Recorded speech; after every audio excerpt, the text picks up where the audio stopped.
You are listening to the Necropolis podcast, which is brought to you by Jason from Goatcraft and Shelly from HateMeditations.com and Metal Legion magazine. Welcome back to Necropolis. We are here with our last tier list, and I say that lightly because we could possibly do another tier list in the future if we're feeling it, but we are definitely burnt out doing some of these tier lists, week after week. We did go on a brief hiatus, and I appreciate your patience and us coming back. We will be changing up the format a little bit. Shelly is going to be taking more of a proactive role as co-host, and some different ideas and experiments we have in the future will be coming your way. So anyway, we do have a tier list of the best extreme metal from the 1980s, and with this, I had chosen 5 albums, Shelly chose 5 albums, and Tyler chose 5 albums. Tyler is MIA right now. He could join later, and we do welcome his contribution once he is able to join. But anyway, this is actually Shelly's idea today to do the 1980s extreme metal, and I looked at how many releases came out in the 80s and what would be deemed like extreme metal, and I think we pretty much tapped into the big players here, as you can see on your screen. So, Shelly, thank you for putting all this together and driving today's episode. That's all right. I thought it'd be pretty good way to do a system reset. Just go back to the start, discuss some of the classics and where it all came from, because we've sort of gone right the way through to the late 90s and the 21st century as well. So, yeah, maybe just go back to the roots and. Yep. Me too, Mr. Shelley.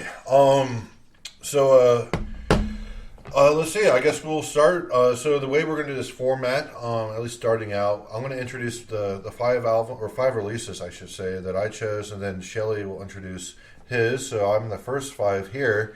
And first up, we do have Repulsion, Horrified. Repulsion is a band I did not come to until my early 20s, so I know we have Terrorizer coming up later. Terrorizer I had heard to death back when I was a teenager. Of course, I knew that David Vincent was part of, obviously he was a Morbid Angel, but he also did the Terrorizer with Pete Sandoval. So definitely I listened to a shit ton of Terrorizer when I was a kid. But Repulsion, very much in the same vein as Terrorizer, but because it's a little bit more fresher to me, I actually view it a little bit more fond. I would put it between a A and a S. So it is, grindcore. Not as bombastic as a lot of other bands are, but it's definitely like that strange period where grind and thrash was coming together to create proto death metal, and it is a very proto death metal album. There's some great tracks on here. It's very flowing music. The riffs all make sense. There's great energy.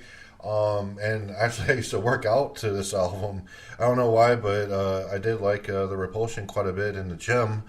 And just a great album all around. Definitely shows its age, because it is like a proto album, as are others on this list. But I actually like it quite a bit. And I listen to it more often now than I do the Terrorizer. So yeah, it's a strong between a S and an A for me. What do you think about that Repulsion, Mr. Shelley?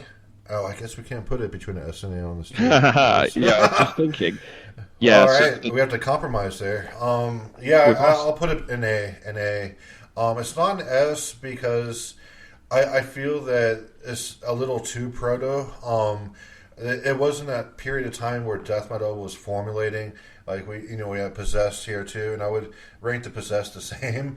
It's not the true, genuine article, as you would say, of death metal, but it definitely has a lot of the features that will become death metal in it. And I believe they're from fucking Michigan. That's a strange place for a band to come from. Usually when we talk about extreme metal, it's the East Coast and West Coast, and some smitterings here and there within the U.S. Not much really extreme metal that at least I know of right now, as I'm blowing words out of my ass, comes from the state of Michigan. So yeah, strange artifact there from Michigan having a great fucking album of that Repulsion. So yes, a straight up A since we can't do the between on this tier list. How about you, Shelley?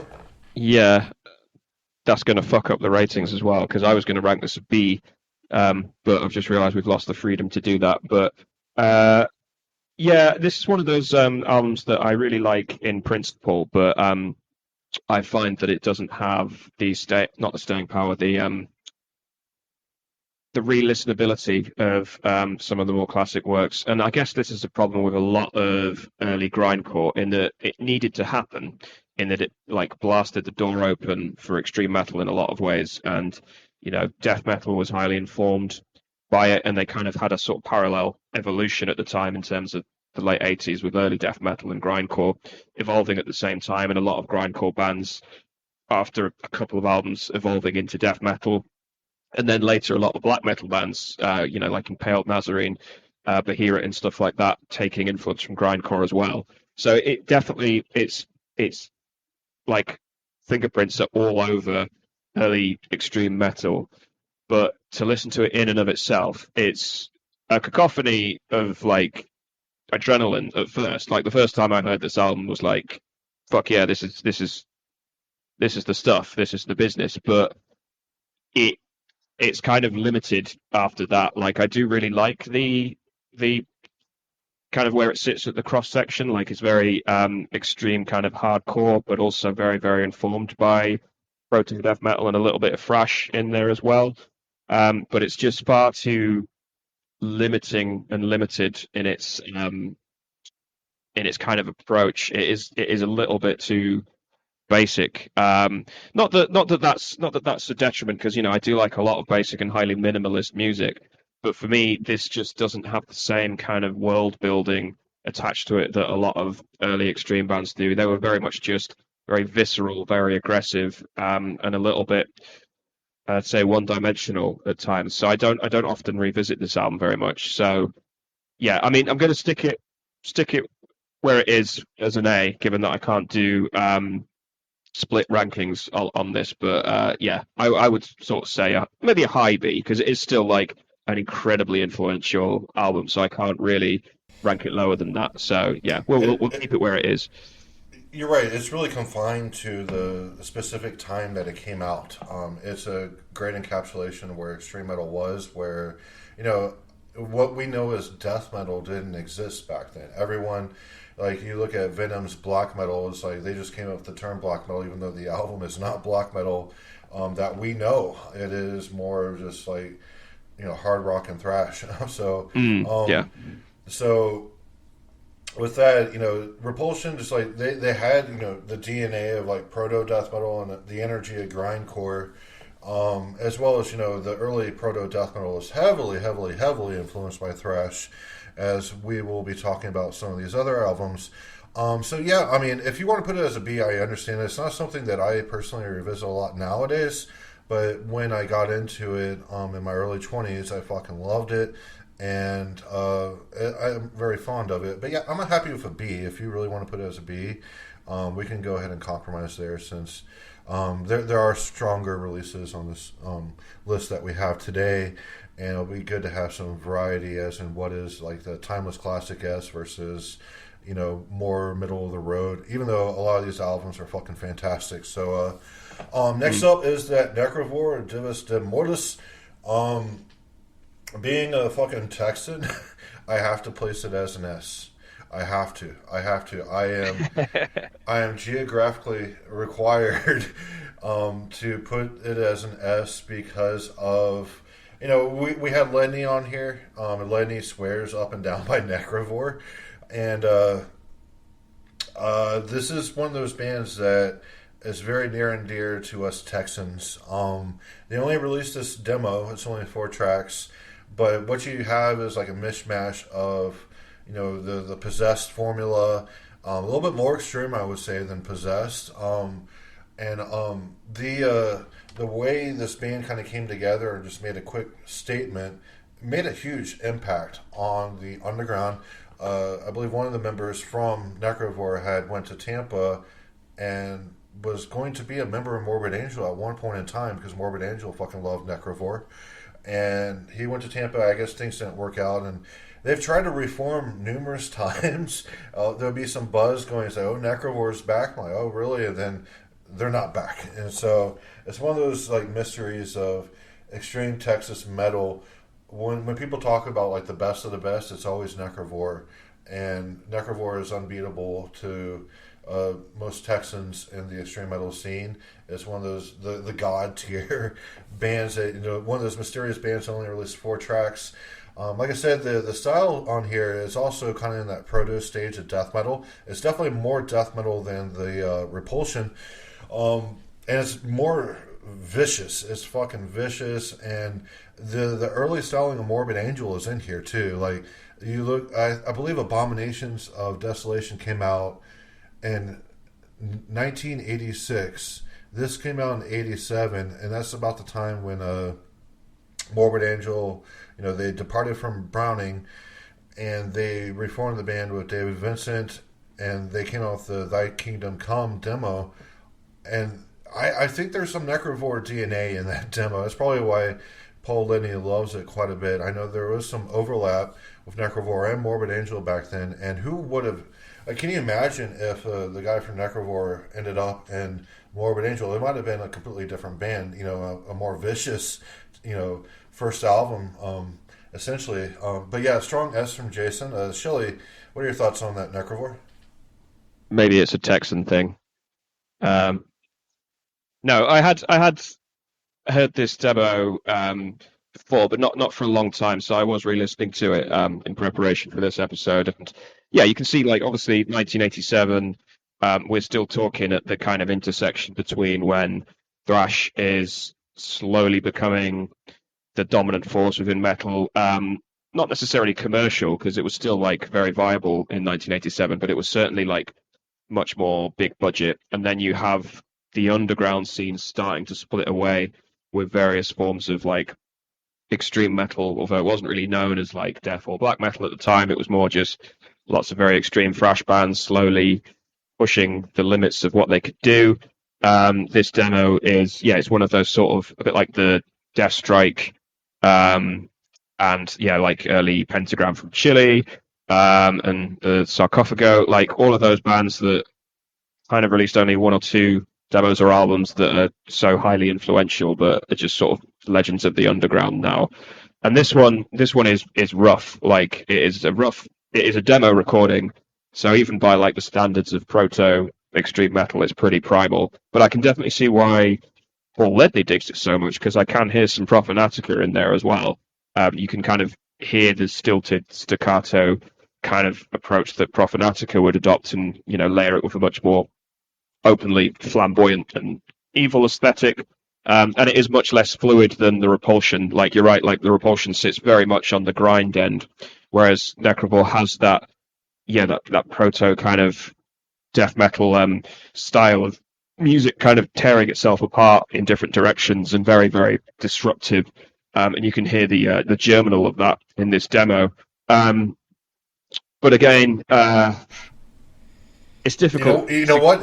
Shelley, I see this as a friend. If you rank it below an S, you can't visit Texas because you might get beat up. Not by me. I'm just saying, if we go to a metal show and you rank Necrovore as anything other than S, you immediately have beef with like 2,000 people. It's one of those underground gems. I'm joking. You can rank it whatever you want. Just saying that perhaps we shouldn't go to a metal show if you come here. It's just one of those things in Texas that there's guns, there's God, and Necrovore. I mean, a lot of us we don't believe in God, but guns, God, and Necrovore. I'm joking, but as you talk with average Texan, it's like we have the saying, "Don't mess with Texas," as in don't litter in our country, and don't bring us Californians, and you don't fuck with our Necrovore. So don't tread on Necrovore. Rank it wherever you want, dude. I'm just saying that you might have some beef with some Texans after this episode. So I'm going to rank it a B, which averages to an A. So don't panic, everybody. It's still very high. the reason is more personal in that because because we're talking about stuff that hits you at the time. Like this demo didn't hit me at the time, even though a lot of the early stuff did. Obviously, I wasn't around back then, but all of the other albums on here really kind of struck a chord with me. Whereas this one, it felt like it's really good. It's really high quality stuff. Like obviously the Repulsion's ranked at B as well, so that's still like an accolade, but it didn't sort of alter my perception of music in any way, in a way that some of these other albums did. So yeah, sorry Texas. I'll just stick on this side of the Atlantic. Well, if you come, visit, we just won't go to a metal show. Because I'll get drunk and I'm like, this guy rated Necrovore as a B. And everyone will be like, what the fuck? Go back to England, you limey. Your opinion is valid, Shelly. I mean, obviously, I have to be biased because I am from Texas. And I fucking love Necrovore. So I'm okay with it being an A. I'm not going to fight you over that. Next up, we have Morbid Angel, Altars of Madness. So I love Altars. It's an S. It's an S for me. But I love Altars, and I also love Abominations of Desolation. I actually prefer Abominations a little bit more nowadays. It seems more like a raw expression from kids who are really, really into taking an extreme metal to a higher form, and really just a mess, and all that. And it's very raw, and the a little bit more youthful than this. This is definitely more refined. You have no longer do you have the Browning, you have the David Vincent, the Pete Sandoval. And those Pete Sandoval especially is one of the best drummers out there, so I don't fault them for bringing him in the band. But everything's a little bit more compact. It's more precise. It's more things are more refined on this album. The presentation is more solid and put together than on Abominations. And with it, I see why a lot of people prefer it to Abominations, because it's like the more refined version of it. But with that, it's one of those timeless classics that I listened to a billion times since I was a little teenager to the old adult that I am now. I actually, when it comes to the Morbid Angel discography, nowadays I listen to Bluster, Sick, and Covenant a little bit more. But when this came out, this was a fucking nuclear bomb on the extreme metal scene. This was what everyone was waiting for. You had Death, kind of flirting with death metal, not really committing to it. Then you had Morbid Angel, which was the real fucking deal, blowing out the fucking walls. So, Shelley, what are your thoughts on that Morbid Angel Altars of Madness? Yeah, I concur. I think the whole thing with Abominations is I do really love those recordings, but they do very much sit in that proto territory again, where it's kids exploring the limits of what they can do, not just sonically in terms of extremity, but also in terms of the melodrama and the theatre of it. So you do get a lot of what's the word? A lot of sort of extras, a lot of kind of drama, and a lot of them committing to the moment in a lot of ways. And you're right, like in that sort of brief period between 86 and 89, you get Death kind of coming out of the woodwork and trying to formulate what death metal might look like. There's a huge Possessed influence over a lot of it. Obituary was starting to make waves, but it's still really, really primitive. It's still kind of aping on that Celtic Frost kind of droning chords and the kind of punk rhythms. You do get blast beats by that point, but still very kind of mid-paced, not much faster than Slayer a lot of the time. And then, I guess this is sort of the album that encapsulates it all. It sort of brings all of these elements together into one near-perfect moment of not just chaos, but complete kind of focused chaos. It's like a razor blade in its sort of precision, not just like the musicianship, but the vision, the compositions, how it all comes together, and basically, defined the entire genre in a way that no one had sort of previously managed to. Even though there were other bands putting out debut EPs and demos at this time, Morbid Angel were first out of the gate with a sort of fully formulated vision of death metal. And again, not just in terms of the sound and the riffs and the construction of these tracks, but also the commitment to the moment, the theatre. It is like it's a fully immersive experience across this album, and you hear that, with the insane like moments of chromaticism. You hear it with these really elegant melodic flourishes that Trey brings. The vocals are highly like, what's the word? They're just really engaging. They're solid from a technical point of view and very sort of rhythmically creative, but they're also compelling in a sort of theatrical way. And on top of that, you kind of you get a sense of like what's going to say, like, I don't know, that the philosophy of death metal, beyond just an obsession with horror and gore, is much more esoteric than that. They explore themes that are much more kind of psychological in a lot of ways. The sort of terrors of mythology and religion and theology, and really kind of committing to that form of insanity. And yeah, it is a very compelling album. And I mean, for me, I'm a Blessed guy. I think Blessed of the Sick is probably the peak of Morbid Angel, but if they'd only ever done this in their career, then they would still be like an absolute sort of icon of the scene. So yeah, absolutely, obviously an S tier all round. Yeah, yeah. A lot of people will say it's one of their favorite albums ever too, and I see why. This is where death metal shed its thrash metal influence and became death metal proper. So yeah, great S album. So next up we have Bathory under the sign of the Black Mark. So with Bathory under the sign of the Black Mark, of course I would put it as an S. And I feel that the Return by Bathory was like the first like true, authentic, aesthetically speaking black metal album.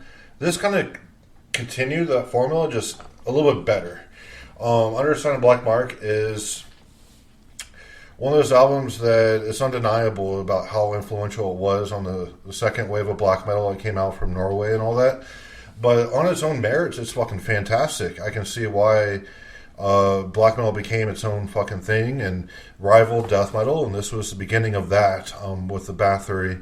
Sonically speaking, with the album, you do have some kind of songs that may be a little thrashy here and there, but it's still really in the black metal lexicon. And this is, this was unknown territory. This was a Wild West back then that Corathon was doing.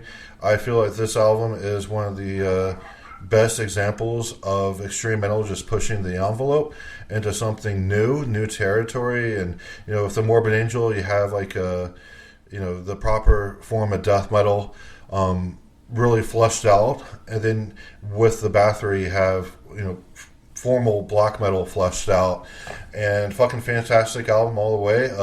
I think it's the pinnacle for Bathory personally. What about your thoughts, Shelley? Yeah, I think so. With like the Morbid Angel, like they're sometimes criticized for they'll play a riff 4 times, 6 times, 8 times, and it could be a little bit predictable.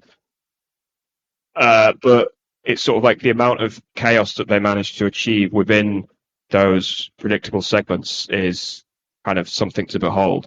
I think Bathory were achieving something quite similar, but from a very different direction. Like Corfon, he was an accomplished guitarist. Like you can hear that in some of the lead guitar work, even by this point. But he was still very, very committed to the primitivism of like proto extreme metal. It's very, very barbaric in a lot of ways. And yeah, you do get like the thrash numbers on here as well.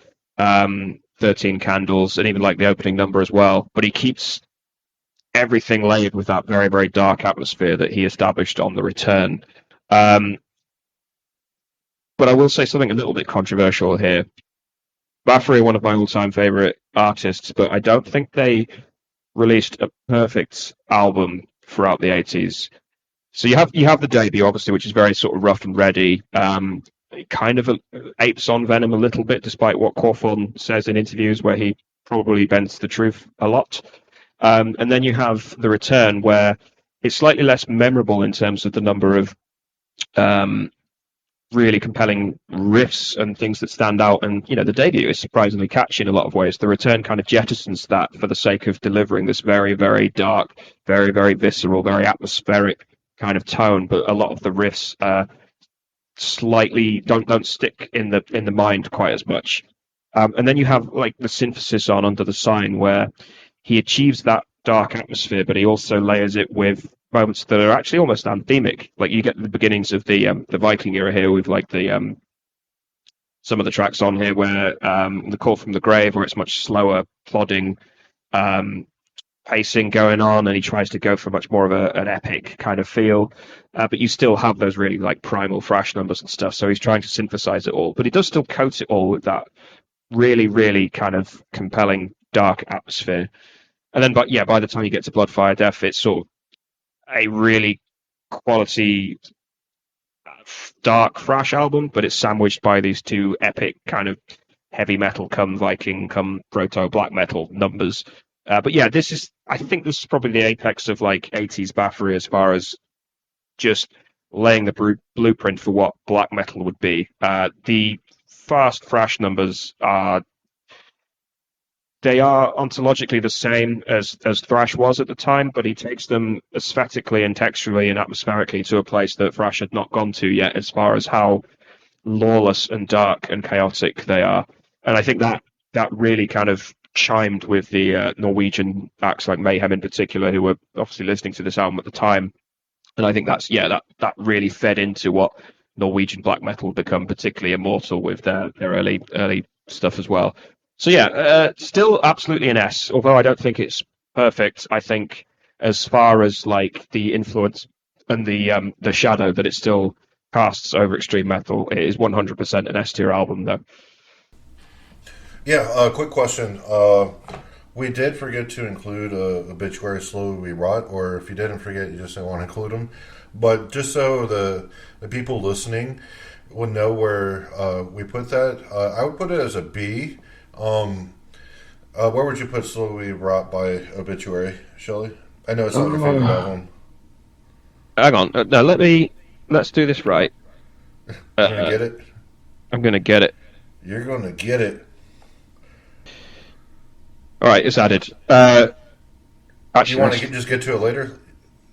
No, let's do it now. You put it as a B. I think it's... I think Obituary are just fucking boring, man.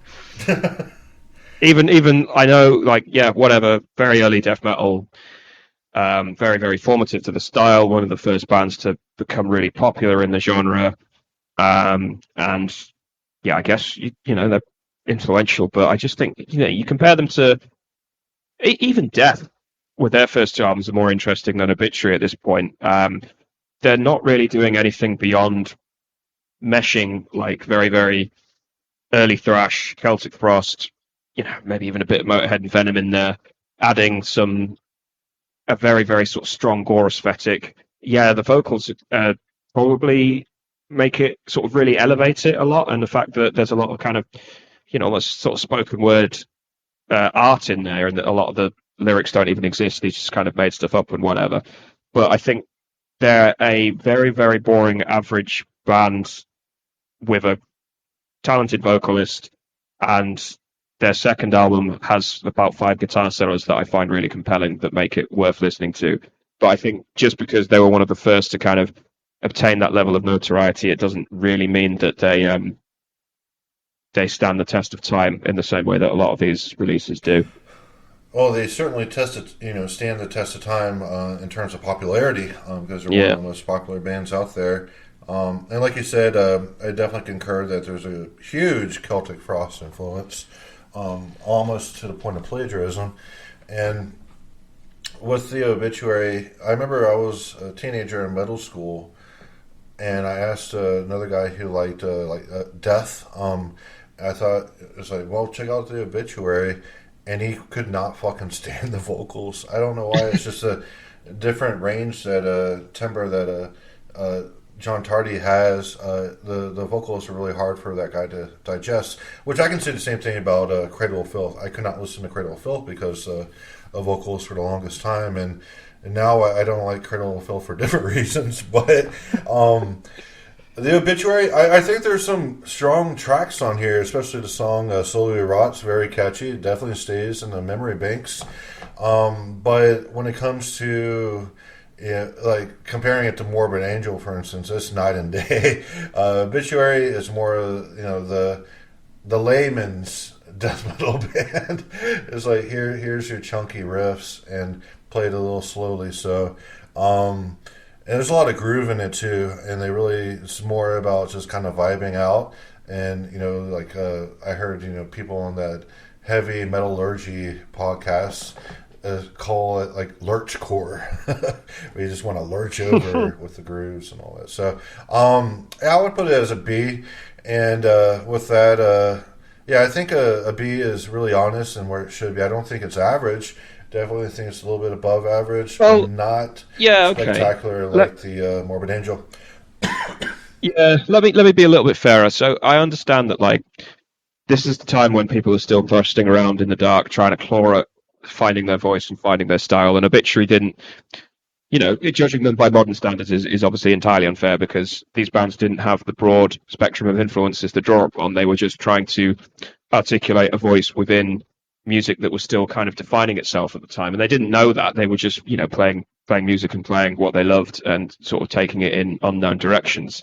And you could do a lot worse than Obituary, despite what I said. Like, they're better than Cannibal Corpse, better than a lot of kind of the proto death metal at the time. Like, you can see why they do have that influence, but I think when you compare it to the best, i.e. something like Morbid Angel, it really doesn't stack up. And I think the moment Altars of Madness came out, it's like, this is where this music is really going. This is the future of this music. And the fact that Obituary didn't really raise their game, I think Cause of Death is a great album, but it's not like a fantastic album. And then after that, they didn't really do anything noteworthy. But by that point, it's like, you have so many classic bands pushing the envelope as far as what death metal could do, and Obituary was still stuck in that late 80s groove of just doing, well, as you said, Jason, sort of lurchcore. They didn't move beyond the Celtic Frost format in any way. There is space for that, but then don't really have any compelling or catchy riffs at all. They kind of do just ride on the fact that they can have some cool guitar leads, and they have John Tardy on vocals, who is a unique vocalist, if nothing else, even though it's not everyone's cup of tea. No, a lot of people are going to flay you alive for saying that it's not catchy. I think there's certainly some catchy riffs, but not catchy in the format that you're probably thinking, like with the Morbid Angel. Oh, I mean intellectually catchy, Jason. Yeah, cerebrally catchy. Yeah. hit me in the neurotransmitters riffs.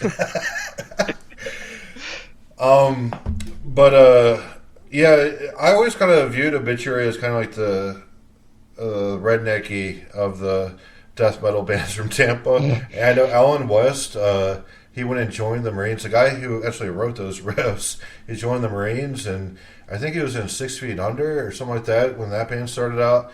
And then later his meth lab exploded and he got arrested. So interesting character there. Yeah, there's a lot of strange things with Florida man stereotype. Obituary is one of them. Cannibal Corpse is the other, with Pat O'Brien going on a berserker campaign in some neighborhood one time.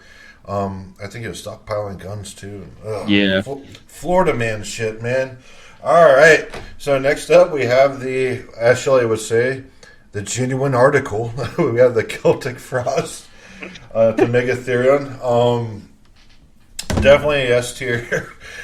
We've talked very in depth about Celtic Frost, and I was convinced that I do like Monotheus quite a bit. I think it's a great return to form, but this is the pinnacle of Celtic Frost. Of course, Morbid Tales came out, made a lot of waves in the extreme metal scene. This is also back when I saw an interview with Tom G. Warrior when people are just like, "Are you death metal or are you thrash? What are you?" And it's like, I think death metal is a good descriptor or whatever. And that's before like death metal was really solidified into a formal subgenre. It was more of like just a descriptor of the thematics of it. So great album. As Fenris says, it's like riffs that your sweater when you turn it inside out and wear it. There's some riffs in here that seem counterintuitive but catchy as fucking hell. and I love just the atmosphere of it, the intro to the ending of it. It's great. It's like stage art to me in the audio form. I fucking love it. Of course, there's the Circle of the Tyrant song that Obituary covered, because Obituary was copying that Celtic Frost quite a bit. But Celtic Frost is the genuine article, timeless classic. Love Tom G. Warrior, great fucking person. I think he is the supreme spokesman for extreme metal, broadly speaking, because of his contributions in Celtic Frost. Just a tremendous album. I love it to death. How about you, Shelley? Yeah, so I guess with Celtic Frost, the thing about it is like the thing about this album, I suppose, is we've been looking a lot at like the breadth of like the influence that these albums have over extreme metal throughout the 90s and beyond. And I think this is possibly one of the most influential albums because it basically founded. It was one of the creation myths of death metal. You already mentioned that Obituary basically almost ripped them off in a lot of ways, but also, all of the kind of formative death metal bands are hugely indebted to this album, and obviously black metal as well. Dark Throne famously take a lot of influence from Celtic Frost, but even Burzum as well. But also you have things like the Peaceful Free, you have the Paradise Lost and My Dying Bride and Anathema. They probably wouldn't exist in the form they do. The Death Doom thing as well, with your Asphyx and your Incantation, like the range of things that this album touches, because it is at heart still a proto extreme metal album. And as you mentioned, kind of that anecdote about whether it's death metal or thrash metal, stylistically it probably does sit at the kind of border, and it does still really lean into that really primal kind of really dirty caveman kind of style, but it also has this weird kind of sophistication. There's very ornate kind of orchestration going on, and these weird flourishes and eccentricities and things. And you hear the beginnings of what would become into Pandemonium a little bit here and there, but it is still a very eccentric album, but not abrasively so. And it does kind of lean into what avant-garde extreme metal would be at times. It has some really oddball moments, like those falsetto vocals going on, and even just by virtue of Tom G. Warrior's like accent, some of his like vocal intonations and his emphasis is just a little bit off by virtue of him not being not English being his first language. It just makes it a very oddball album at the same time as being one of the most respected and revered albums in like formative extreme metal. And to sort of round off, apologies for going on a little bit long, but to round off, it's like it is that sense of world building, that sense of narrative, that sense of you can get totally lost in this album, but at its bare bones, it's still really simple. It's really basic, and it's kind of like, well, how did no one think of that before or since? Like, how can you achieve so much with such rudimentary parts and just create this all-encompassing, like inviting fantasy world? It's just a totally unique moment within metal at large, let alone extreme metal. So, yeah, 100% S tier, one of my all-time favorite albums. Yep, and can we appreciate that cover too? It's one of the great Giger, Yeah, Jesus slingshot shot. I love it. So yeah, that wraps up some of my choices. And very well said about that Celtic Frost. I concur 100% with everything that you just said, and it's just one of those things that I don't consciously think about. I just subconsciously and intuitively know is fucking fantastic. And I love that Celtic Frost. And when I talk about like my favorite extreme metal band, it's always Celtic Frost. But if I were to say like my favorite like death metal band, of course it's Morbid Angel. And black metal. Black metal will kind of go from either the Burzum, the Emperor, or the Immortal, or even the Beherit too. About whatever I'm feeling at that point in time. I think those four are what I love, but the overarching extreme metal band above everything, in my opinion, just broadly speaking, Celtic Frost is my favorite. So, it's strongness. So that wraps up my choices. Well, what are your choices, Mr. Shelley? well, just before I get started, that's interesting that so for me, obviously, black metal is my wheelhouse, and it would be like the Burzum would be my favorite. But as far as death metal goes, I do veer between who my like favorite death metal artist is. In fact, it probably lurches more between albums than it does artists. But then overarching it all, it's probably someone like the Bathory, as like just a career span of music that I absolutely adore. So it's just interesting the yin to your yang. But yeah, my choices. Well, I guess we're going to pay a visit to the UK now, which we've given it a bad rap on this podcast before because we never really contributed much to the death metal and certainly not the black metal. But in terms of like the peripheries of early extreme metal, I think the UK has a lot to say for itself here. And I've badmouthed like later Carcass on here a lot, and also on Hate Meditations, my blog, in terms of the heartwork and the necroticism being very, very kind of messy, confused albums of Carcass kind of pandering to various audiences that they were trying to ingratiate themselves to. But back in the day, they were one of the sloppiest, most primal, extreme bands in early grindcore. And I honestly, this is going to sound like hyperbole, but my life changed when I heard Reek of Putrefaction. I'd heard Heartwork before this, and I was like, how is this grindcore? Why are Carcass classed as a grindcore band? And then I got hold of Reek of Putrefaction. I was like, oh, it makes sense now. This is what Carcass sound like. And it is like a cacophony of sloppy, nightmarish noise. And the musicians themselves have since sworn this album off as like they didn't know what they were doing. The studio they were recording in didn't know what to do with them. No one in the the UK at the time had really messed around with this level of extremity. Like, we have a very kind of strong hardcore punk scene, but they hadn't done this style before, where there's this dual vocal attack, the guttural vocals, and then the mid-paced blast, but also the sloppy blast beats, the fact that they're clearly not really in control of their instruments most of the time. And then obviously, you get the lyrics as well, where they're discussing very, very kind of intricate medical terminology and trying to fit it into like a rhyming pattern or whatever, which it basically plays on the fact that it's playing on dry British humor in a lot of ways. It's very kind of drab and droll and deadpan in that regard.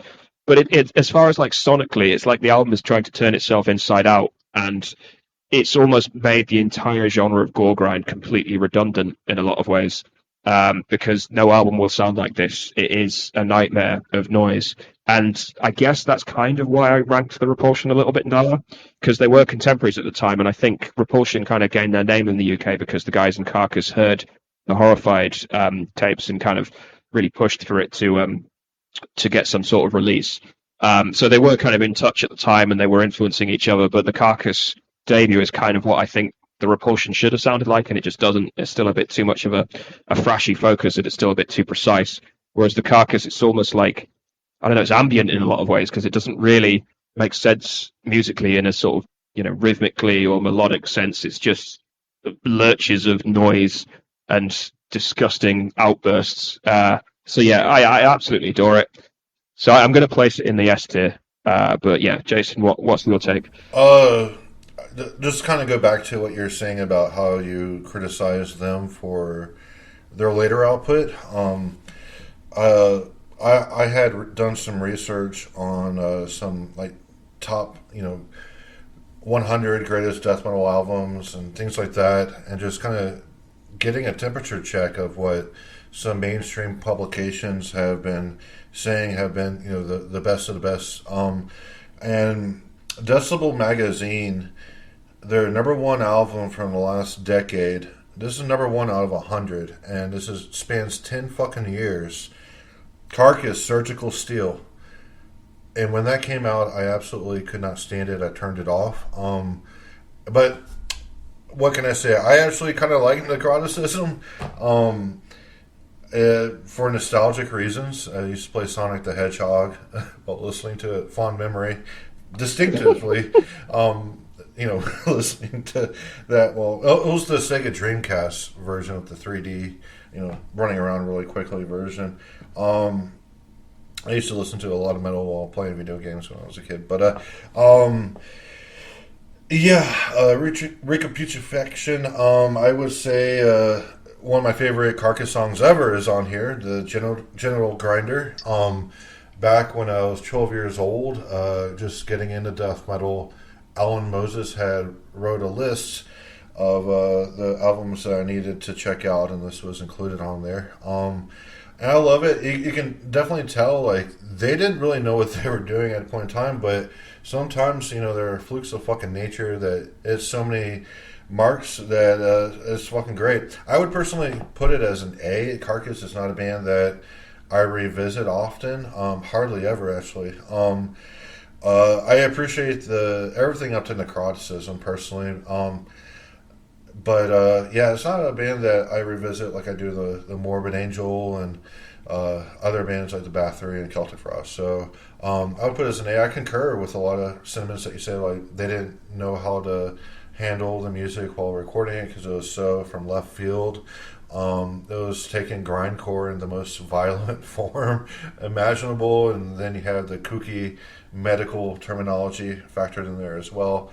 Yeah, Carcass, one of those bands that I liked them a lot when I was a kid, and as I got older, I just stopped listening to them, and I just don't really feel that compelled to revisit. So I do like it quite a bit, and you turn it on. I will not tell you to turn it off because I do like it. But S tier, it's not something that I reach for often like I do with the other bands that I stated. So yeah, I'd put it as an A. Yeah, that's fair enough. Like looking at what's in S tier, I guess it's not probably right to have Carcass there. I mean, they're a very formative band to me. I've been into them since I started listening to extreme metal over 20 years ago, and uh, I think, yeah, obviously I've listened to Heartwork a lot. I've listened to Necroticism a lot. The older I get, the more I realise that Necroticism is kind of like them, not cynically pandering, because I do think they were passionate musicians, but it is them trying to play with the big boys of the Tampa scene at the time, really kind of putting out a statement that no, we're accomplished musicians now. We know how to put together a really slick, polished death metal album. But then you have the like, Michael Amott influence, and he's trying to bring his, melodic new wobble kind of influence to it as well. And they're one of those bands that the better they got as musicians, the worse they got musically. And Surgical Steel is kind of like the epitome of that, in that they just looked at their two most popular albums, Heartwork and Necroticism, and said, how can we just mash the two together? And that's our comeback statement. So, yeah, they were still praised for it. So, Yeah, Jeff Walker was a contender to join Morbid Angel after David Vincent left after Domination. It's kind of interesting. Like they were trying to play with the big boys, and they were considered the big boys too. So they sold a lot of albums. well, yeah, like So Heartwork is one of the most influential albums. Like, I don't like it, but it basically created the whole melodic death metal thing, that and Slaughter of the Soul. So, yeah, I don't like it at the gates. Let's not revisit that. no. So, next up we have Godflesh. We're saying this is extreme metal. I think it basically is, because there was obviously you have Justin Broadrick, who played on the first half of Scum.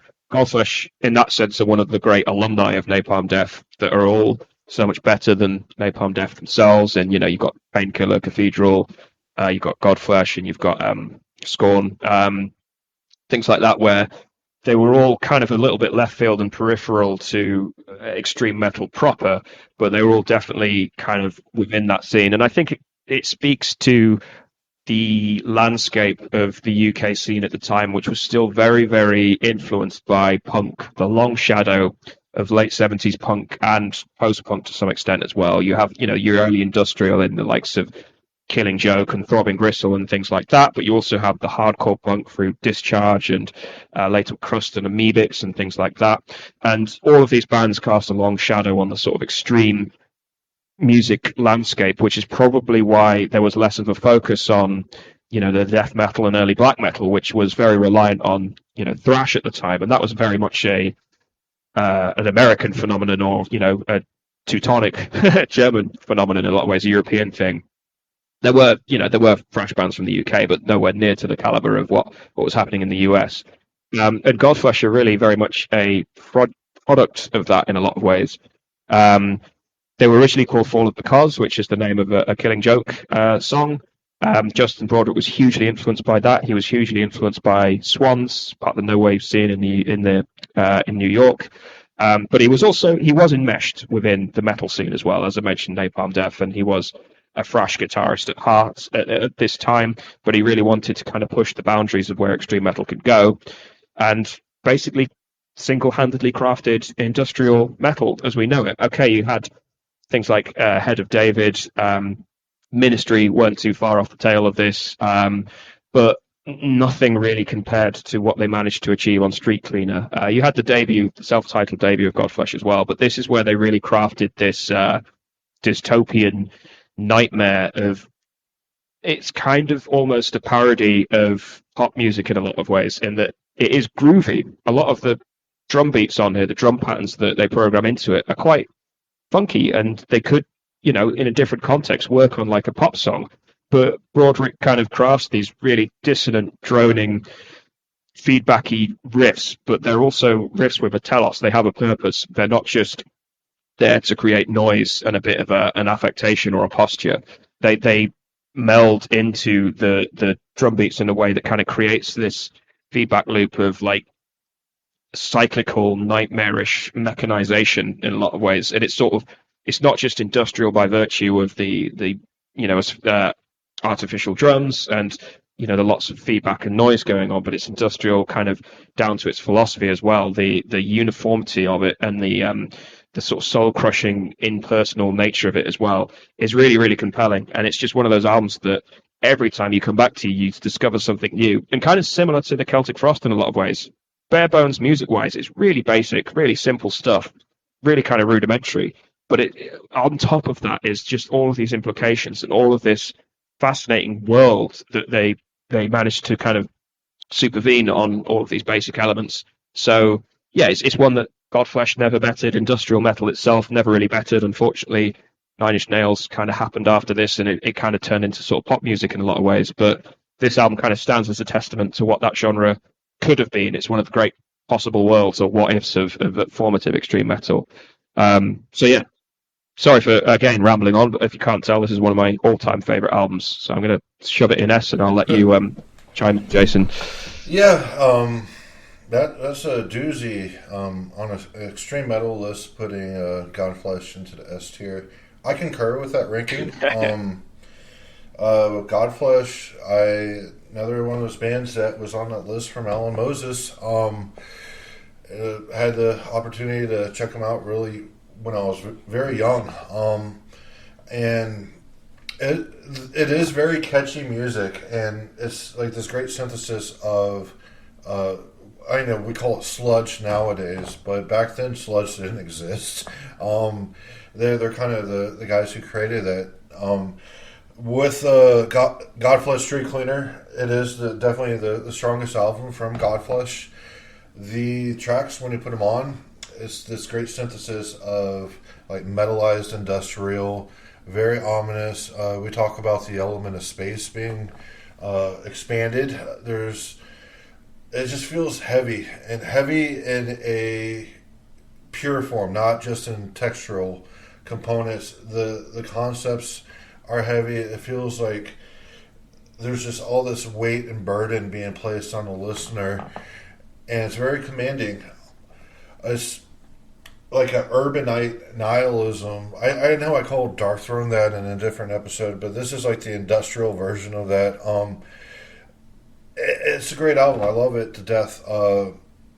Christbait being one of my favorite songs ever. And yes, they had some moments that kind of veer off into little poppy territory, and I had a girlfriend who was really into Nine Inch Nails and Tool and all that.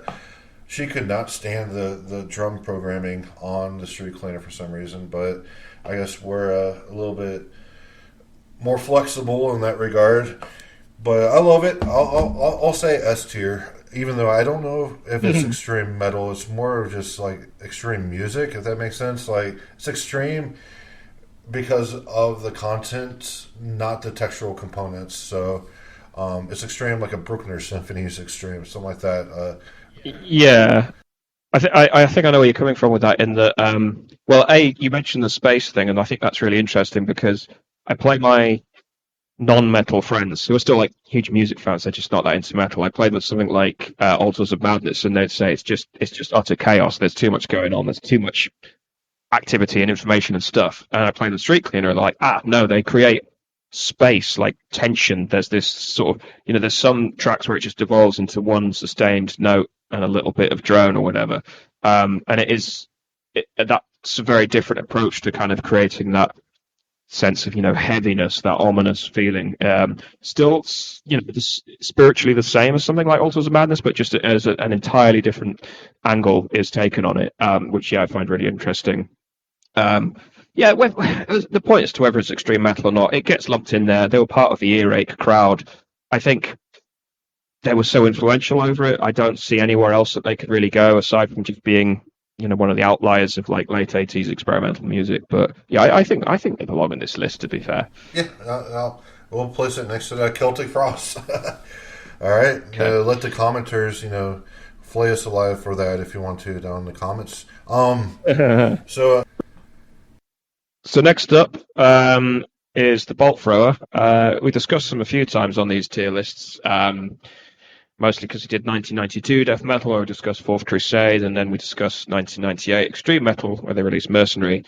And it occurred to me while I was pissing that people always kind of wheel Bolt Thrower out as a band that had a really they've developed a style and kind of stuck with it, a bit like Master or Motorhead or bands like that, where they're known for doing one thing really, really well. But I think that's really unfair, actually, now that I think about it, because Bolt Thrower, their first album, In Battle There Is No Law, was essentially a hardcore punk album with some very, very heavy Slayer influence going on, and they added a degree of like utter chaos to it to kind of really inform that aesthetic of just being embroiled in the middle of a conflict, and it's just very unpredictable. You get these siren wails of lead guitars and jarring tempo changes, and then you get Realm of Chaos, which is sort of their one, I guess arguably their one true grind album, and then Warmaster, where they went full death metal, and the Fourth Crusade, where they developed that mid-pace style, which it's just been hugely influential on so much death metal since then. Tyler, if he was here, he'd talk about how it influenced a lot of the Finnish bands in Demigod and Amorphis and Dramalek and stuff like that. But Desecracy as well. You hear modern bands doing that as well. You can either hear the Suffocation, or you can hear the Bolt Thrower, or you can hear the Incantation. They're sort of the go-to bands if they're not doing the buzzsaw thing. Bolt Thrower, they did eventually settle on that style, but their first 4 or 5 albums were very, very diverse, very, very different albums, and they really did develop themselves across each one. And Realm of Chaos is arguably the pinnacle. I happen to really adore For Victory, but I think that's again because they were a very different band by that point. They were really leaning into the mid-pace thing, and they had much more of a melodic edge.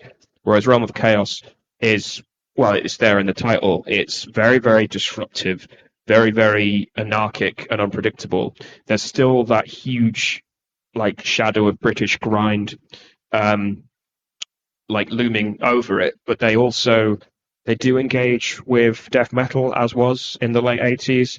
To some extent, a lot of the songs are far more developed than grindcore. You have your Napalm Deaths and your Carcass and stuff who are writing songs that are under a minute. All of these tracks are a lot longer than that, and they do develop a narrative structure, and a lot of the riffs kind of do articulate a theme. But you also have these very disruptive moments where they just go into a lawless blast beat, and there's nothing but utter chaos, or the lead guitars don't really have any sort of identity to them. They're just creating noise, creating that sense of being within a battle. But then also you have tracks like World Eater, where they do just create one of the catchiest riffs in death metal. It's one of my favorite songs, is World Eater. Yeah, it's also one of the biggest earworms of death metal, I think. That riff, I could just sing it to myself over and over again. But yeah, I think all that being said, I can't put it on the S tier. Really, I think I'm going to put it on the A. So yeah, I'm happy with that. I concur with that. Bolt Thrower, honestly, the album that I've listened to the most is actually In Battle There Is No Law.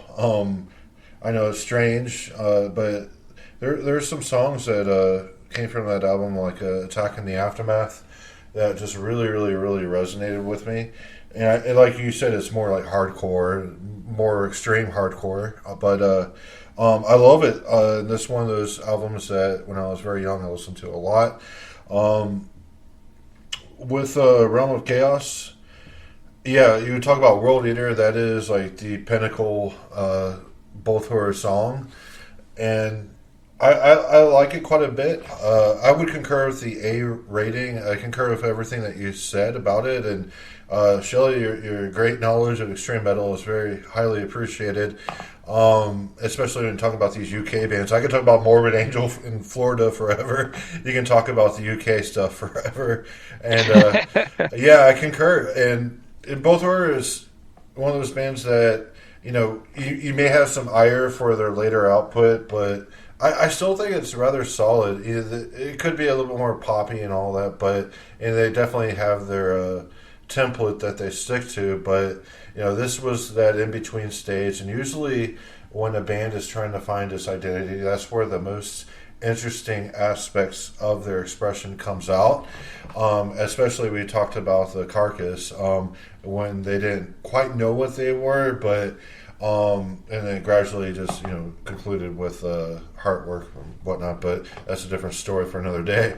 But both were they found their identity with that just really groovy type of flowing riffage. And this is, one of the more interesting periods of both were. Yeah, I think an A is a very strong rating for it. I concur with everything that you said. Well, yeah, just as an aside as well, so Boltfra are from a city called Coventry, which was basically had to be rebuilt in the 1950s because it was utterly destroyed in the Second World War. It was a very, very large industrial town, so the Nazis were trying to basically burn it to the ground. But it's also not very far from Birmingham, which is where Napalm Death and Godflesh are from, and also, the originals of heavy metal in terms of Black Sabbath, Judas Priest, Diamond Head. So it's a very it's a very, very industrial area of the UK. There's lots and lots of factories, lots of steelworks, or there were anyway, pre-Thatcher. But it's also, yeah, it's a very fertile place for a lot of this extreme music. And it's just interesting that that's where a lot of those bands came from. And Carcass were from Liverpool, which is slightly further north. But again, it's a very kind of working class, very, very industrial town as well. And it's very interesting that a lot of these bands kind of cross-pollinated at that time. But for some reason, the UK didn't sort of blossom into a death metal scene. It was maybe a little bit too left field to kind of really lean into that in the way that, your Morbid Angels or, your Tampa scene in general or New York were. But yeah, sorry, that was a bit of a tangent. But yeah, on to the Well, Sodom. sorry for jumping in real quick, but um, the early both were interviews. I fucking love them to death because they talk about how we're always entwined in states of warfare and all that. Of course, they have the Warhammer theme going on. I've never actually played any Warhammer games or anything like that, but I don't really know much about Warhammer. But when I joined the military, it was part of like the death metal side of me that really embraced like, okay, let's go blow shit up. Like we talked recently about the strikes in Yemen that happened. And I whenever I see stuff like that in the news, I'm wondering if some of the missiles I worked on while I was in the military are being used there. But this is one of those things like I'll never know the impact of everything that I worked on in the military. It's one of those crazy things, just working missiles. But yeah, kind of both were and bands like that just kind of reinforced my outlook back then when I was younger and went into the military. I was gung ho, and uh, it took me a long time to adjust to be civilian life after that. But yeah, Well, it's like it's the amorality of it. So Boltfra are always clear, like they're not celebrating war, or at least in a slightly later material, they weren't trying to. When they went less fantasy based and Warhammer based, they simply just commenting on it. We're just saying this is a fact of life, like religion, death. Um, those are facts of life. They exist in any society, as does war and conflict, and we're reflecting that in a similar way that Slayer started to do, and just pointing out the fucked up aspects of like civilized society and trying to pull back the facade, say no, like no matter how rational and civilized and like sophisticated we think we are, there's still abhorrent violence beneath the surface. And if music and art is a reflection of the world around it, then we're just pointing to that. And the similar way that Bolt Thrower did as well. They're amoral in that regard. They're agnostic as far as warfare is concerned. I know, but that Um, just back in my primitive young brain, it oh just no, like I'm gung not. ho. Yeah, I'm So not yeah, criticizing you. and Yeah, no, I'm not criticizing young Jason, but I'm just saying that's kind of that's sort of the the philosophy behind it. But yeah, I could totally and understand. blowing stuff up is way more fun than shooting guns. I'll tell you that. Like one time Yeah, we went on a I've shotguns. I fucking loved it. yeah. I've shot many guns too. I'm from Texas, Shelly. A couple guys have been on this podcast I've been shooting with actually. So, but Oh, I had to go to Poland to shoot guns, but oh, yeah. oh, probably old Soviet fucking weaponry. I know in Ukraine they have like tours like that too, where you can, well, they used to at least, where you could go to a range and fire old Soviet shit. When it comes to blowing stuff up, I've only blown up one thing, and it's a pumpkin. When I was in the military, it was Halloween. We went to a bomb range, loaded it up with C4, and blew it up with firewire. And what you get from an explosion, the feeling, you see the flash for a split second, you see the flash, and then you feel the fucking shock hit your bones afterwards. And there's nothing like it in the world. The feeling that you get from something like that. I understand, people that have been in explosions, just haphazardly in reality and all that. They know the feeling, but when it's very deliberate, it's kind of invigorating. I'm not saying I'm going to do Mm. anything like that ever again, but just having that experience. And back then I was listening to a shit ton of Bolt Thrower, and yeah, good times, good times. Just a little tangent there, but Well, this is the thing. I was on holiday in Krakow with some friends a few years ago, and one of them wanted to go to one of these shooting ranges, and I was really reluctant to because I don't really want to support shooting guns and stuff. But when we got there, and they just it was just a shooting range, and they talk you through each weapon. It was like we shot a pistol and then an Uzi and then a shotgun. And a couple of my friends paid to shoot a Kalashnikov as well. But when they handed me the shotgun and I fired off the first shot on that, I was addicted after that. I was like, oh my god, I can see why guns are so popular. This is amazing. yeah, Like, the recoil on shotguns. um, yeah. Um, like the M16 there's that no, they issue in the military, there's no fucking recoil on it. But yeah, go ahead. oh no, I was just going to say, as Bolt Thrower would say, the recoil on shotguns because they got a Brummy accent. Um, anyway, let's talk about the Sodom. Okay. Yeah, let's go to the Germans, the German thrash. Let's now discuss the Germans. So Teutonic Thrash is an odd one because it is really, really formative to black metal. Not just Sodom, but like Destruction, early Destruction, even early Creator as well. You can hear a lot of crossover with things like Sepultura and early death metal as well. And the Teutonic Thrash, it was a lot more anarchic than the sort of US bands like Metallica, even Slayer and stuff. Like they really kind of lent into the thrash as just an exploration of utter chaos. Sodom, at least on this EP, are pretty unique in that they lent into the occult a lot more, and through that they kind of crafted this really oddball dark atmosphere. It has similarities to like Hellhammer and Celtic Frost of the time. Even has some similarities to like Merciful Fate in the fact that it's very, very theatrical and very, very, a little bit silly as well. But because Sodom, much like a lot of these releases on here, they weren't very accomplished musicians at this time. It is sloppy as hell. The recording quality is absolutely dire.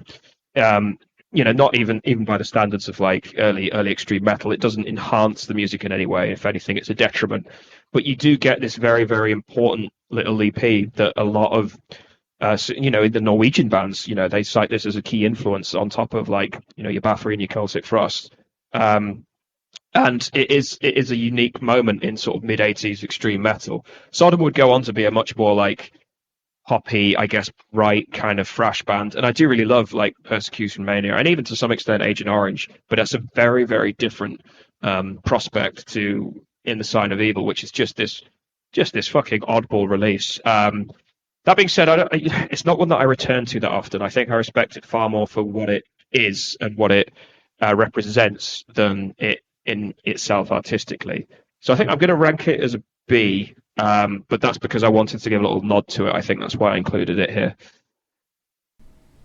Yeah, the German thrash has never really resonated. I mean, when I was younger and undiscerned, I would turn on the Creator, the Sodom, Destruction, all that.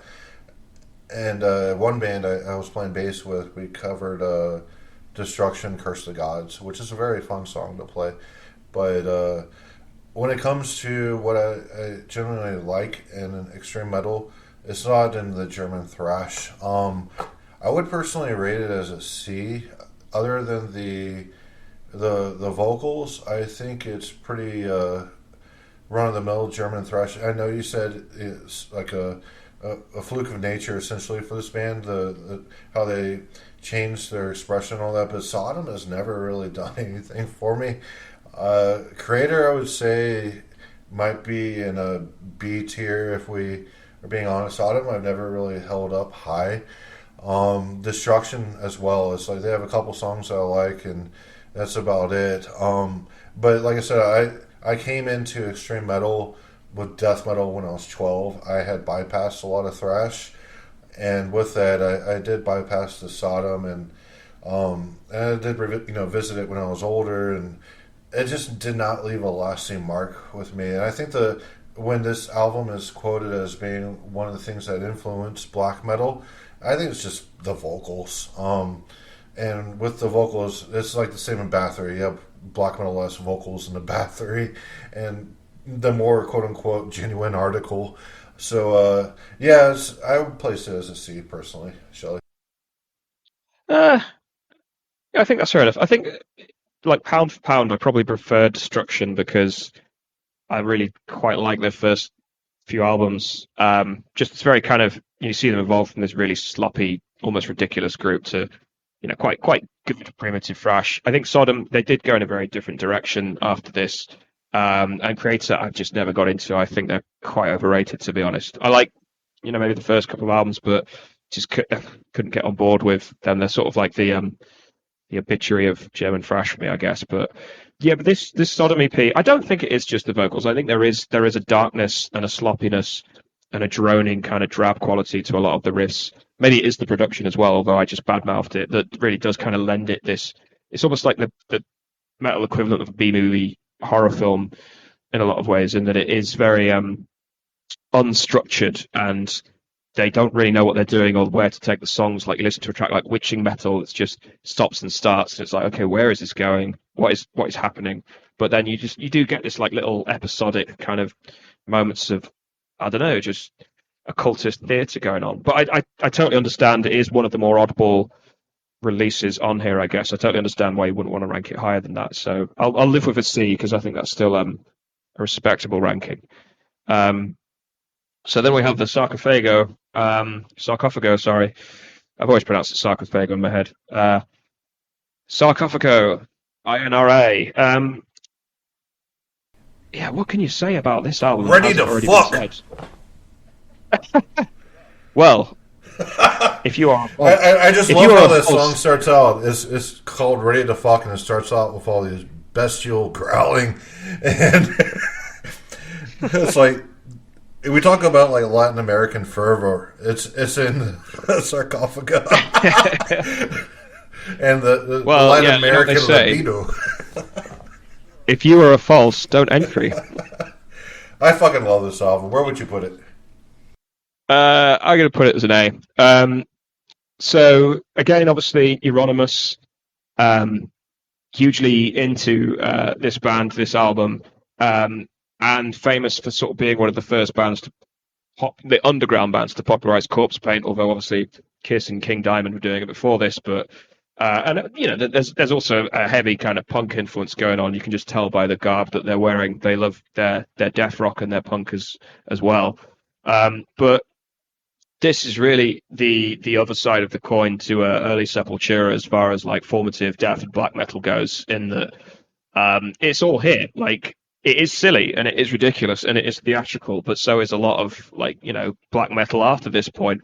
But it's also a really fucking fine example of like how to take thrash to such a ridiculous extreme. It's kind of it has a lot of crossover with Bathory of this time, but they have their own kind of, I don't know what you'd call it, a slightly more slick edge to them in a lot of ways. This album is surprisingly like focused and well put together. I mean, we just talked about Sodom, which is probably the most sort of disconnected and sloppy of the releases on here. This is a real kind of, it doesn't fuck about as far as like getting to the point is concerned, but it also has some really compelling moments. Some moments where actually melodic content that is really quite sophisticated, and actually a little bit more sophisticated than what Quorthon was doing at the time. And also, you do get vocals that are just outrageous in their theatrics and really, really formative to the black metal style as well. I think aside from Quorthon, you weren't really getting the animalistic, passionate, almost bacchanalian kind of commitment to the moment that these guys are doing that again would be really, really influential on particularly Norwegian black metal. And then of course you just get the hangovers from, I guess what you'd say is just 80s metal in a lot of ways. It's just anarchic, very, very not party metal, but there is that, obviously you mentioned Ready to Fuck, like, it's a beer drinking song. It's like you've written an article on beer metal before, but I think some of the tracks on here kind of qualify, but that doesn't sort of speak to the quality of this album. It's still like a very good album on an intellectual level as well, but you could listen to it and just have it as a beer metal album as well. So it works on a lot of levels, and it's really, really stood the test of time considering it was released in 1987. Oh yeah, I mean, just what was coming out in 1987, you had different expressions. I would say, yeah, this is. We talked a little bit about the Necrovore being proto-death metal.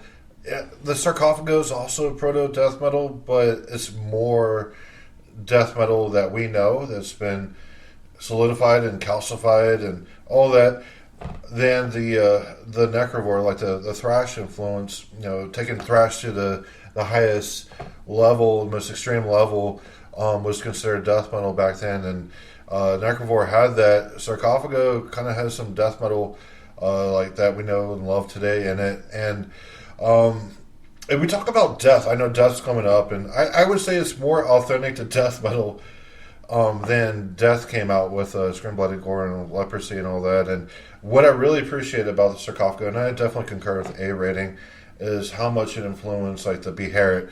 And the Beherit is black metal. And it's just really interesting like how far-reaching this album is. It's like objectively proto-death metal, but also can be interpreted as black metal. So it's a really interesting article, and I love that song, Ready to Fuck. Whether you want to call it beer metal or not, I wouldn't call it beer metal just because of how outrageous it is. It was a couple of years ago I had definitely revisited the Sarcofago and the Sepultura that's coming up. I just enjoy them both immensely, and a ranking is fucking solid for the album. Yeah, that's my thoughts on the Sarcofago. I think Latin America has a shit ton of potential. I know we've been talking about a lot of the Chile and Argentina bands and all that. I think Latin America could be where it's at for the future of extreme metal. Go ahead, Shelley. Oh yeah, absolutely, and with like this sort of early extreme metal pedigree as well. Like a lot of the seeds have already been sown in a lot of ways. But yeah, I'm glad you brought up the Beherit thing. I totally forgot about that. Obviously, like the Oath of Black Blood, you wouldn't really get that EP without Sarcofago. Christ. You wouldn't really get it without this album, and yeah, no, that's true. Like, yeah, the whole kind of, and yeah, to some extent, Impaled Nazarene as well. The whole Finnish sort of grinding black metal style, a lot of it comes from this album as well. So next up, we have Tyler's picks. I'm not going to ask who's going to introduce them. I'll just ask you a question. Why is Morbid Visions Tyler's favorite album? I don't know, Shelley. I would place it as an A next to the Sarcofago. And actually, the version of this album that I've listened to is also includes the Bestial Devastation EP. So I think that EP is better. I prefer that EP than the album. I do too. But I don't know. I wish Tyler were here. Hope everything's okay with him. So he could talk it up a little bit. We talked about the Sarcofago. I think Sepultura was definitely one of those other proto death metal bands that had a shit ton of fucking potential. They put out some really strong material. And I fucking hate what happened to the band though. When you talk about like was it Chaos AD and Roots, Bloody Yeah. Roots is oh man. Yeah, they kind of went new metal and cashed in on that. But they came out with a fucking reissue of this recently, and the art fucking looks stupid as hell. But it's like a reimagining. Everything is like all fluffy and high detail. I like the fucking crass fucking cover of this album more than a painting that you want to put on the wall. So I don't know why Tyler likes it as like the ultimate. I definitely think it's certainly strong, but compared to like a Morbid Angel, it definitely does not hold up. But it's very enjoyable. There's some great moments, some great riffs. It's like I'd say it's more death metal than death is. Like, and I've said that many times, and I can't wait to elaborate on that more once we get to death. But yeah, it's an A from Jason. What about you, Shelley? Why do you think Tyler thinks it's the ultimate? Yeah. So yeah, I'm obviously not trying to play the album down because I think it is an absolutely seminal album, and I completely agree that as far as formative death metal goes, it's far more on the money than Death was. And this was early. This was like '86, and when you get your head around that and sort of listen to some of these tracks, it is kind of similar to a lot of the albums on here. They're a band that's still trying to find their voice, but like you said, that can often be like the moment when they have their wildcat moment where they just come up with this really profound expression, and there are hints of that on here that really do stand the test of time. It does suffer from a bit of a rough production. It does suffer from, the unfocusedness of youth in that sometimes they just seem to be a bit too energetic for their own good.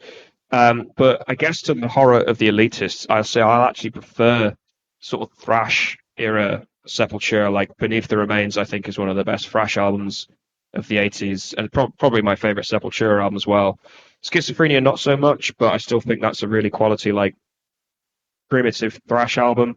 Whereas here they were doing something much different, just far more gothic, far more regal, far more horror infused as well. They did shift gear quite dramatically after this in terms of going in the more thrash direction and sort of, they ditched the spikes and the makeup and started wearing trainers and, blue jeans and things after that and sort of went in a more commercial direction. But I think it kind of worked with them for two or three albums. Whereas here it's a very, very different beast, and it does kind of marry up with the, Hellhammer, Celtic Frost, early Morbid Angel, early Death, kind of occultist, esoteric kind of brand of extreme metal.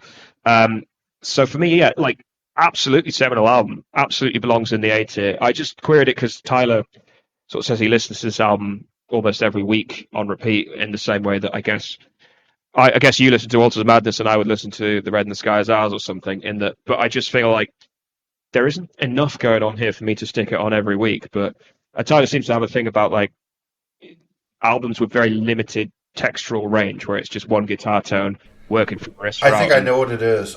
I think it's the fucking spirit. yeah. Like I'm not. This isn't me trying to judge. It's me trying to probe what other people see of the album and trying to understand why some people hold it in such high regard. It's not me trying to criticize anybody, especially not Tyler, because I have a huge amount of respect for his opinions on this. It's me trying to probe, am I missing something here? Or is it just not for me? I don't know. I think it encapsulates the correct spirit for extreme metal. Yeah, that's probably a good And way to that might put be it. why I think that might be why Tyler is drawn to it so much. So yeah, I'll be nice to the Sepultura, but not so nice to the Terrorizer. Ooh, okay. So, actually, no, the Terrorizer, right? So, this is obviously the guys from Morbid Angel, um, with a little grindcore side project. Like everybody knows this album, there's no point me introducing it. It is one of the sort of founding documents of grindcore, and I do return to it quite a lot, and I do really, really like it. Without all of that preamble out of the way, I'll say that it kind of spoils the one aspect that I really like about early grindcore, especially in that by this point, these guys were really, really tight musicians. Everything about this album is really precise. Everyone's in control of what's going on.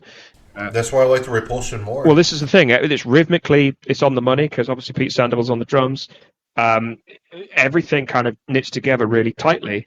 And that's everything I don't like about grindcore. I mean, you heard me talk about Reek of Putrefaction earlier. One of the things I like about it is the fact that they had no clue what they were doing. And it's one of these great, sloppy, oddball messes. Whereas here, it's like perfectly curated environment. And for me, it kind of, that just makes it a little bit stale and a little bit sterile for me.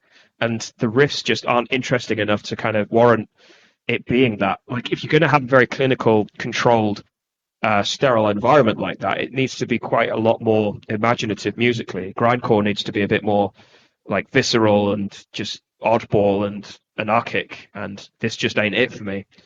So yeah. Yeah, I would place it as a C. Because the Repulsion's a B, and I think the Repulsion is actually a more honest expression of grindcore than the Terrorizer. The Terrorizer is fucking great, okay?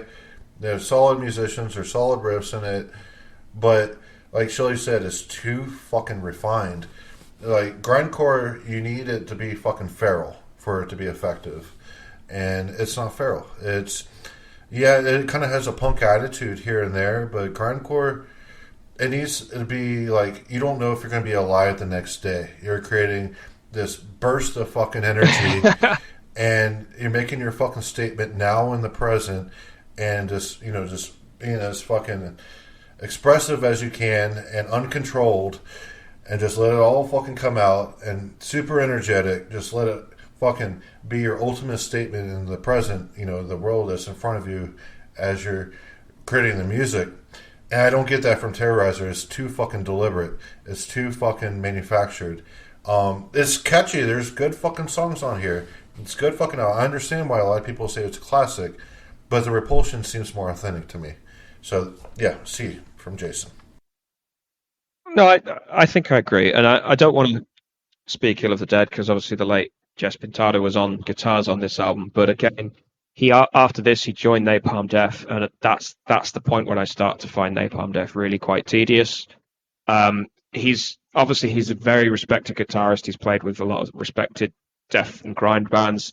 He was on this album again. He was on point, and I don't despise his work with Napalm Death, but I don't think he's the most interesting guitarist out of like the iconic formative guitarists of it's too early Apollo, metal. not enough Dionysus. It's too Apollo. Yeah, that's a good way to put it. Technically, it makes sense, but on a more profound obviously we just discussed the Sepultura. That's Dionysus through and through. There's no rhyme or reason to it.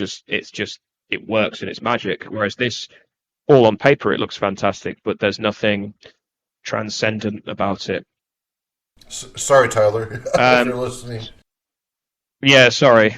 But if you wanted to rebut us, you know. Anyway, Right. Blood. All right, Impulse so Blood's to Destroy. better for grindcore. All right. Well, Blood encapsulates everything that I wish the Terrorizer had. He's a good rating for that.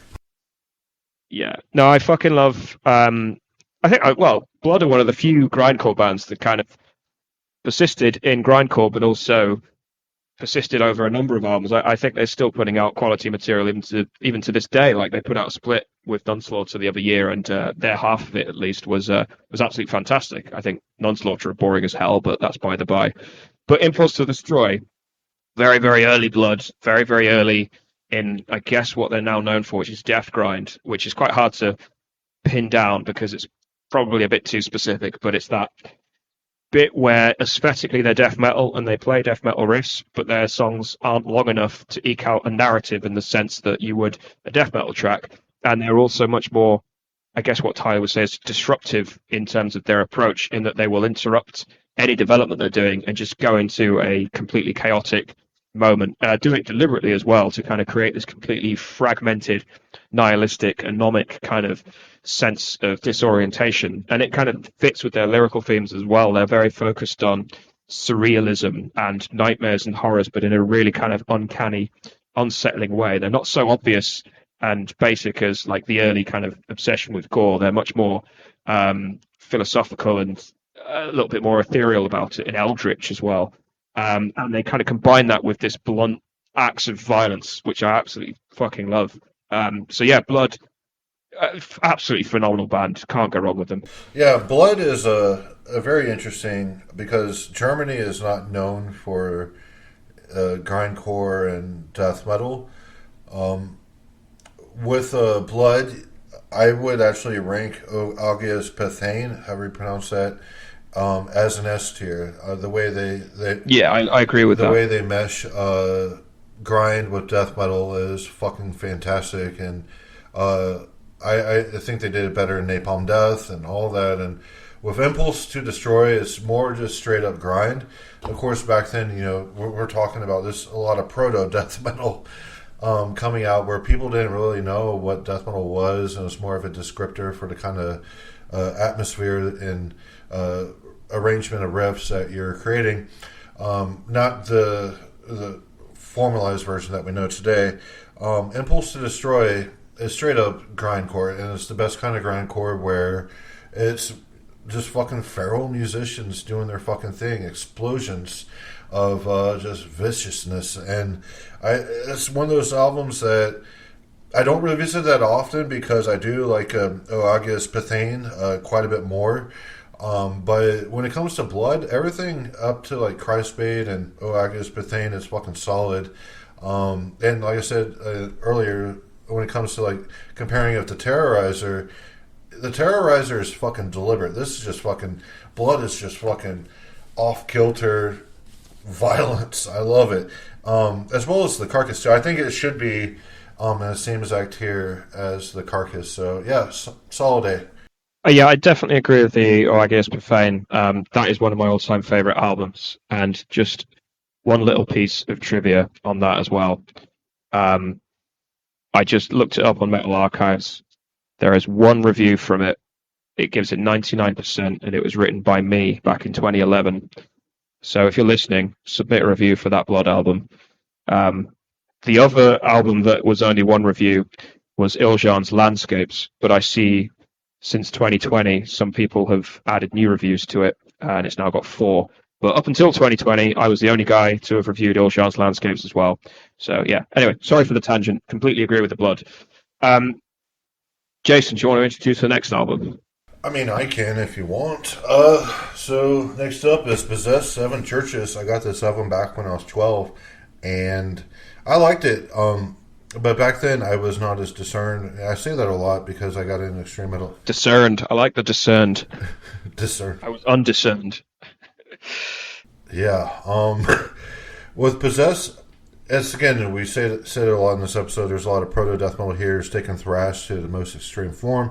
I know we're talking about Hell Awaits coming up after this, and Hell Awaits is more straight up, like really great extreme thrash. Possessed was going for a little bit more. The vocalizations, of course, are more extreme than the Slayer.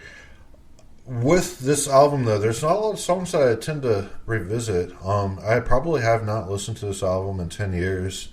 I got it when I was 12, one of the first death metal albums that I got. I wouldn't say it's 100% death metal. I would say it's one of those very influential albums that a lot of people heard, and it's very extreme at the time that it came out, and it influenced a shit ton of bands. But when it comes to the actual content of the album, I guess it's kind of like a little bit like the Bathory with the Return and Under the Sun, Black Mark, where other bands were able to take that expression and make it a little bit more extreme and more refined and all of that. But it's still fucking solid for what it is. I would place it as a B personally. I don't think I think Necrovore is a solid A. Actually an S because I'm from Texas. I'm sorry for saying that. But when it comes to Possessed, I think Necrovore was a little bit more death metal-y than the Possessed, and Yeah. I'll place it as a B. Not something that I've actually listened to in quite a long time, so it's not fresh in the memory banks. I know they have the song called Death Metal on there, and that probably helped contributed the genre's name of death metal. So we have that. So Shelley, what are your thoughts on the Possessed? Yeah, I think it's one of those great post hoc things where it's now considered the album that started it all, but it's not monocausal. You already had, um, well, you had early thrash, you had the Teutonic thrash, you had Death Strike, you had Sepultura had already formed by this point, and a lot of the Tampa bands like Morbid Angel and Death had already formed by this point as well, although they were still playing like primitive thrash, and even Atheist had formed as Ravage at the time as well. Um, it's interesting that like this is I always consider this to be like the Venom's black metal to death metal in that it kind of is eponymous, but also it's sort of the album that all of the legacy is foisted upon, but maybe a little bit unfairly in a lot of ways. I In was that actually like kind of you disappointed have with it the first time I heard it. The first time I heard it when I was a kid, I was actually quite disappointed with it. Because I mean I had access to actual death metal, death metal. This is proto death metal, and at the point in time, I wanted like the Morbid Angels and all that. So going back to Possessed is kind of it's an article from the time it's from. Certainly for being proto death metal. Go ahead, Shelley. Sorry for stepping on you. yeah, no, it's very much of the 80s. I mean, obviously it's released in the middle of the decade, but I think I had a similar experience with Scream Bloody Gore, and that was top that that was one of the first death metal albums proper. I'd heard Later Death, and I was like, oh, what did they sound like back in the 80s? I bet it was primitive as fuck. And you kind of listen to Scream Bloody Gore, and it's sort of it's good, but it's a little bit all over the place. The vocals are no more extreme than they are on Seven Churches. It's a very similar style, and a lot of the riffs are basically just spicy thrash, with a little bit more of tempo changes and a little bit more trying to create the feel of something evil, but nowhere near on the extent that what Sepultura were capable of at the time, or even Morbid Angel. Possessed, much less focused on the atmosphere. It's much more of a straight to the gullet, uh, melodic thrash in a lot of ways. A lot of the riffs on here, I think one of the reason it is so loved is because even on like the opening track, The Exorcist, the lead riff when it gets going is really quite like hypnotic in a lot of ways. That it apes into the Slayer Hell Awaits thing where it's this tremolo strumming sort of sustained melody and they just keep going with it and driving it forward, and that was quite rare at the time, and it wasn't really picked up by death metal until the time that like Morbid Angel started getting going with Altars of Madness and stuff. So you do have these little nuggets of what death metal was musically, but for the most part, this album is still like a dark thrash album in the same way that Slayer were at the time. But it's it is kind of revered because it had a song on there called Death Metal. But yeah, as I said, it is slightly more than that. I think there is the DNA, the germinal of what death metal would be. Excuse me. But it still, it doesn't quite stack up in the same way that, say, a Sepultura's Morbid Vision does. So I think, I'd be happy with a B as well. All right, sorry, Tyler. If you're listening to today's episode, I know you would have pushed it up higher. So Hell Awaits. Oh, S tier. My all-time favorite Slayer album. It has to go in S. You know what? Rain and Blood was my favorite for like 2 decades, and then Hell Awaits just inched ahead of it. Especially the last time we had talked about Slayer in depth. So with Hell Awaits, I feel the song construction is actually a lot fucking better than on Rain and Blood. Rain and Blood is a very sparse album that's bookended by 2 really strong tracks. Hell Awaits just has fucking great tracks throughout. Very ominous, it's very... Can you imagine if Metallica went as dark as Slayer did? Then it would be a much better band rather than just flirting with, mainstream sentiments. Hell Awaits, I'm unsure if I'd give it an S because I do like the Celtic Frost more. But I'll be lenient. I know Tyler would place it as an S, and I'll be the voice of Tyler today for this one specific release. And the song construction on here definitely if you love Rain and Blood, let me tell you this: if you love Rain and Blood, spend some more time with Hell Awaits. Yeah, the production isn't as heavy, it isn't as metalized and all that, but the songs are put together a lot better than on Rain and Blood. So yeah, I'll concur today for S tier for Hell Awaits. What are your thoughts on it, Shelley? So we've done a focus episode on Slayer, and so we've obviously discussed a lot of these albums in depth. But at the time, Tyler made the point that Rain in Blood is like, it's a hardcore punk album, essentially. It's the album that a lot of hardcore punk and thrash bands wish they'd made, but weren't quite able to because they weren't as like enveloped in the occult as Slayer were at the time. But obviously, like, and that just gave them that violent kind of visceral edge that made Rain in Blood such a special album.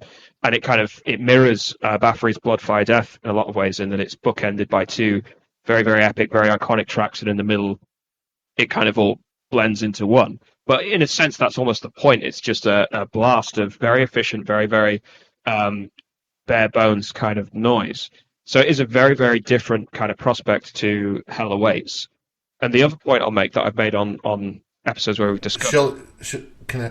Yeah, go on. Can I jump in for? Yeah, go ahead.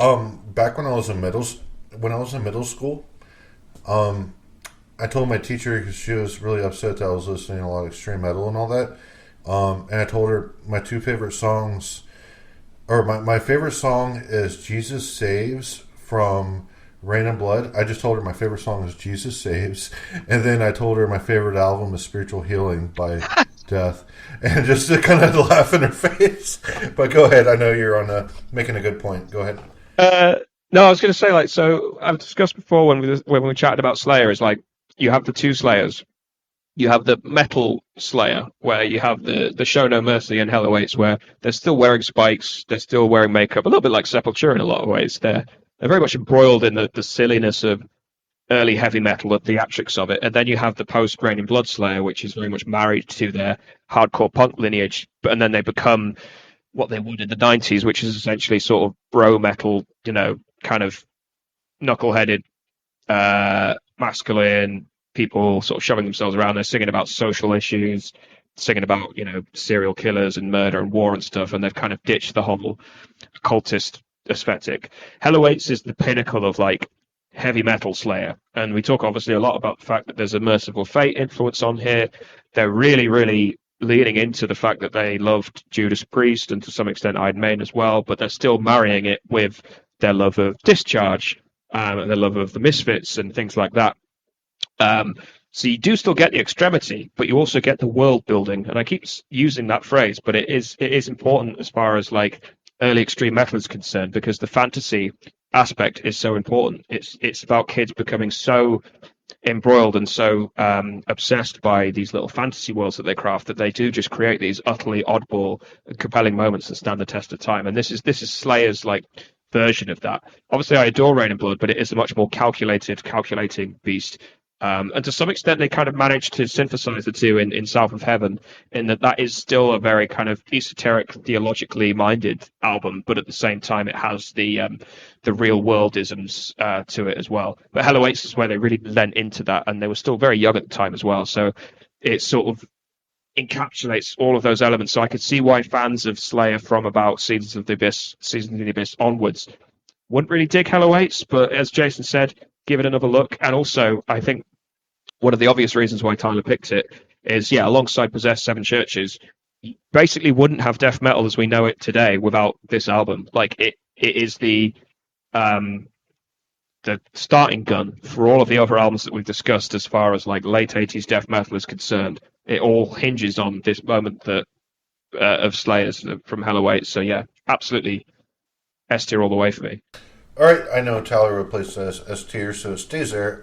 Me personally, I'd probably place it as an A, but yeah.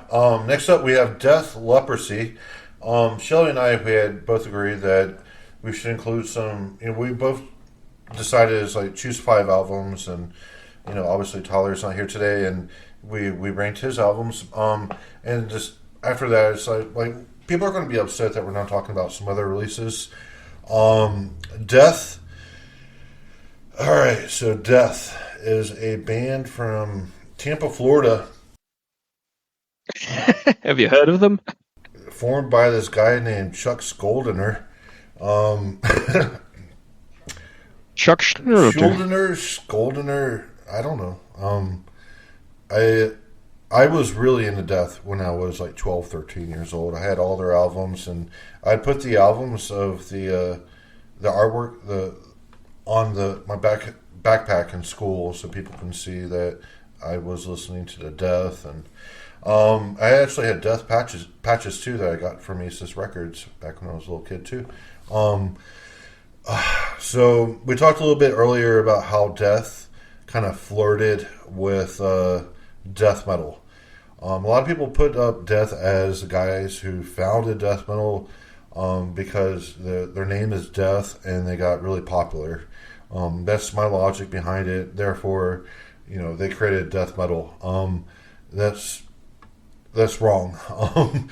Death was obviously influenced by a lot of the other things that were going on at the point in time with a lot of other proto bands, but they kind of have like a comic book take on death metal, like tongue in cheek almost, where it's very informed by like horror movies and nothing really satanic. They might have, I know, like a bonus track for Scream Bloody Gore is Beyond the Unholy Grave, things like that. But it's never taken like really seriously, like the Morbid Angel, the Celtic Frost, the Bathory, the Slayer, etc., etc., the Necrovore, the Sarcofago. It's always like 1 foot in, 1 foot out, and the expression that comes from Death early on was not bad. It's very competent stuff. With Scream Bloody Gore, they came out with the album that is really thrash informed, death metal. And at that point in time, people were really expecting Death to step up the game with all the hype behind them, and a lot of people were disappointed. I know, what's his face from Deceased. He was really disappointed with Death when Death came out. We had what's his name from Goblin on here who said, Sam Biles, yeah, he said he remembered when we interviewed him. He said at the time, Scream Bloody Gore was a disappointment. Yeah, it was basically like a very light death metal album. And with Leprosy, the production is really bumped up quite a bit.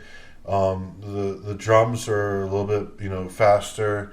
There's more technical ability going on with the percussion, and the production on it definitely lends itself to a more authentic, quote unquote, expression of death metal, but it still kind of falters for not being very extreme.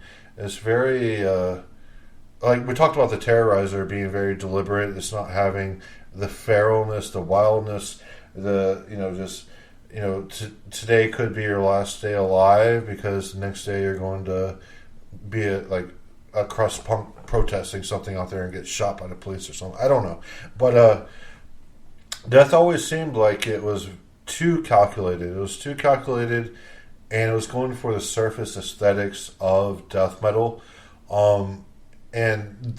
Scream Bloody Gore has some genuinely good songs on it, but this like death metal light, and Leprosy is the same way. If you really dissect it, it's kind of 1 foot in, 1 foot out, not really committing wholly to the death metal expression, especially at this point in time, 1988.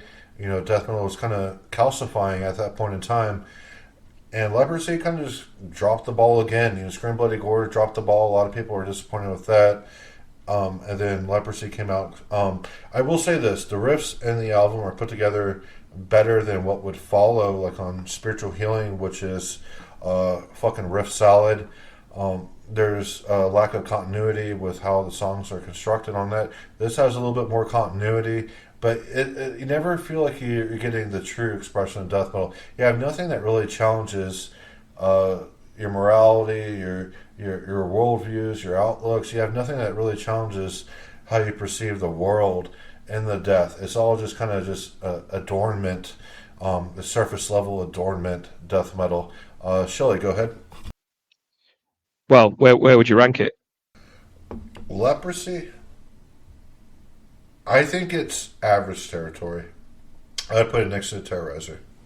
Okay. Yeah, I think I agree with that.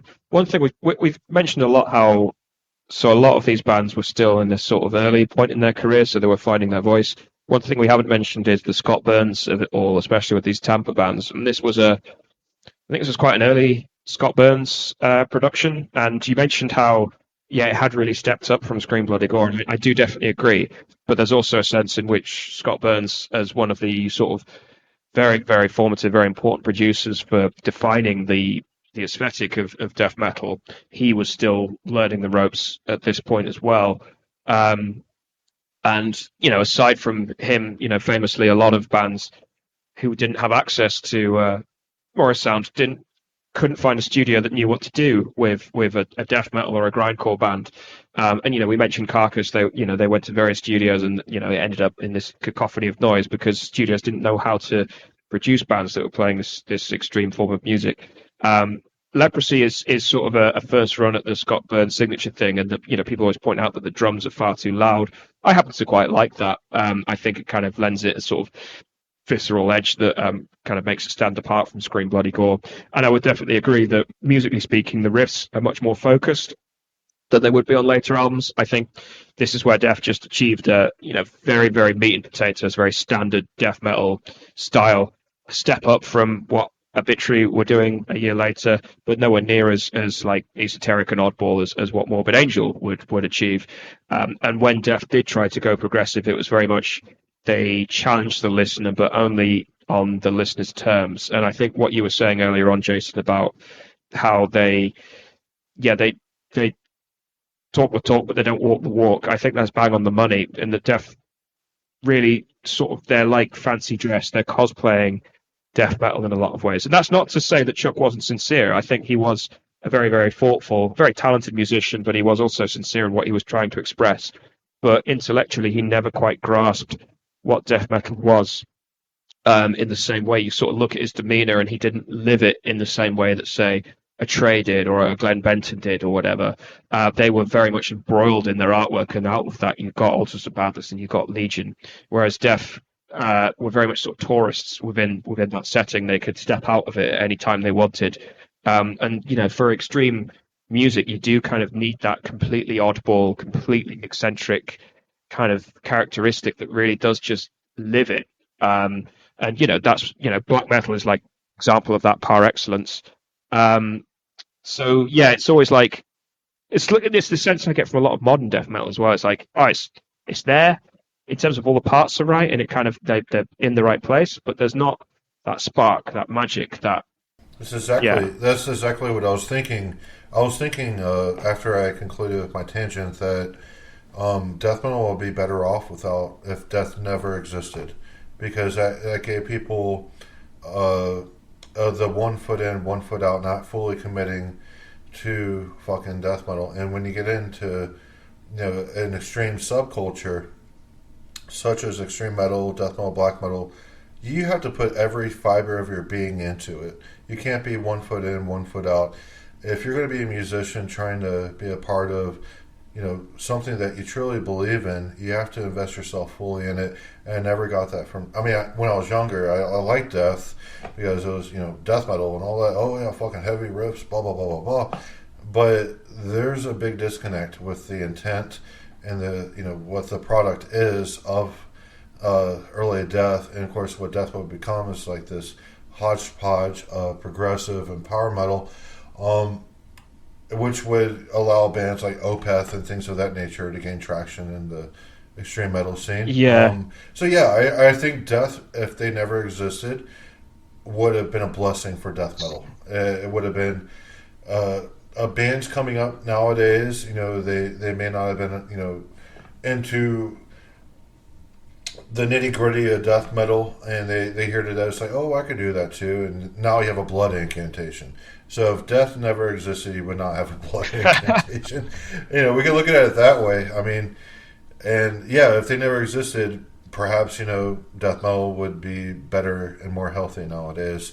Probably still pushing the envelope in some way, rather than just having like Kenny G contribute to your fucking album. So, So you've yeah, actually, not to go off on too much of a tangent, but you've actually anticipated the thesis of an article I've been working on for Hate Meditations, in where I basically take Trey and Chuck and use them as like Apollo and Dionysus, and say that death metal followed the path of Chuck in a lot of ways in subsequent decades, when it should have followed the path of Trey. I'm using them as stand-ins, not them as people, but the Trey outlook is very, very, it lives it, and it is very strange, and it's very esoteric. Whereas like death, euphemisms. yeah, it's euphemisms, yeah, and Chuck is like, he can talk the language, but he doesn't live the language. So yeah, that you kind of, I'm glad that you said that, because you've made me think that I'm not, working on such a sort of out on a limb with this article that I'm working on. So It's still a controversial opinion. I mean, so many people hold up death as the ultimate expression of death metal, and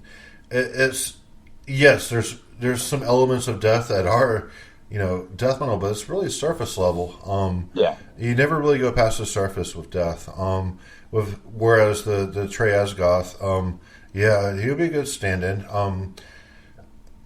Yeah, it'll be a younger Trey Asgoth, because the Trey that we know today and love, he's kind of out there. well, yeah, I'm So ignoring anything sort of heretic onwards, but so he's not jumping in dumpsters looking for rats. He's not rat fishing. I saw some videos of him like with a fishing pole looking for rats. I'm like, what the fuck is wrong with this guy? Such a great genius that perhaps it is drug use and all that has ruined his brain. So next up is that Napalm Death Scum. So why did we choose this above From Enslavement to Oblivion? enslavement to obliteration. Obliteration, yeah. I think, well, okay, From Enslavement is a better album, but I guess it comes back to that thing that we were talking about earlier with grindcore. Is okay, it's not a technical album, but it's much more precise. It's much more unified. Scum is basically two different bands on each side, and it is like the foundational document of grindcore. I definitely prefer Reek Putrefaction as far as like formative grind goes, but Napalm Death, you can't really get away from this album and this moment as far as like establishing what grindcore would be. You wouldn't get the Terrorizer, you certainly wouldn't get the Brutal Truth, and it as much as I like to shit on Napalm Death as far as their legacy is concerned, they are one of the sort of pillars of extreme metal as it became, especially as far as British extreme metal is. And Scum is the album that started it all. It's been in my life for very many years. I've absolutely loved it, but it is sloppy as hell. It's unfocused. It is a total mess, but it kind of revels in that in a lot of ways, and it has lots of champions that kind of try to retcon it as intentionally that way when it really wasn't. Justin Broadrick was the guitarist for the first half, where all of the iconic tracks were written. Nick Bullen supplied the vocals. Again, he left for the second half. And there were sort of the really, the talented members that kind of slowly started shedding themselves. And obviously you had Lee Dorian that left after From Enslavement to Obliteration. He went on to form Cathedral. So this... I place it as a B. Okay. Yeah, sorry. I will end my little dissertation on Scum. It is what it is. Yeah, I concur with that. A very influential album, and it's really strange, like the roots of Napalm Death being more of like a punk band, having the punk sentiment and how commercial they are nowadays. I saw a puzzle for Scum that came out, so you can buy a puzzle and put together the Yeah, I saw that. Okay, I'll go on an anecdote.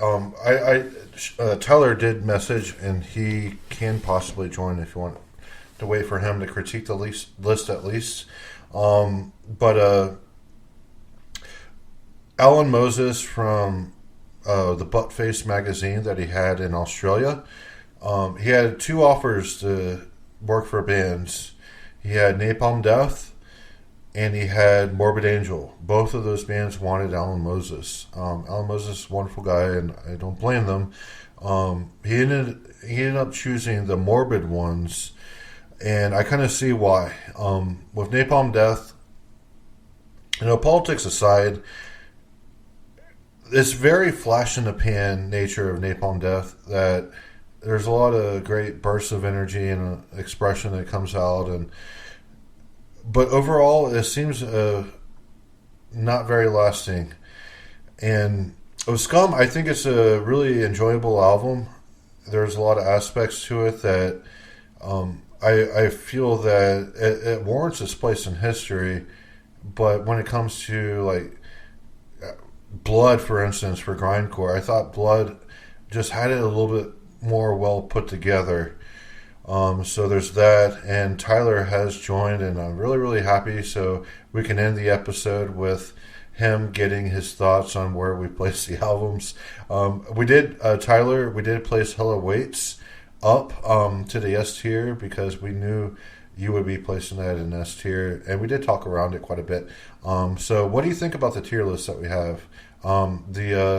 The Sepultura, we decided an A is appropriate for that. Awesome. Yeah, I can pretty much just go through here and say how I feel. Altars of Madness, good place. Under the Sign of the Black Mark. I haven't listened to that one long enough to be able to really, I feel, give it an accurate description, but it wasn't one of my favorite Bathory albums. Celtic Frost, good place. Streetcleaner, good place. Hell Awaits, same. Necrovore, agree.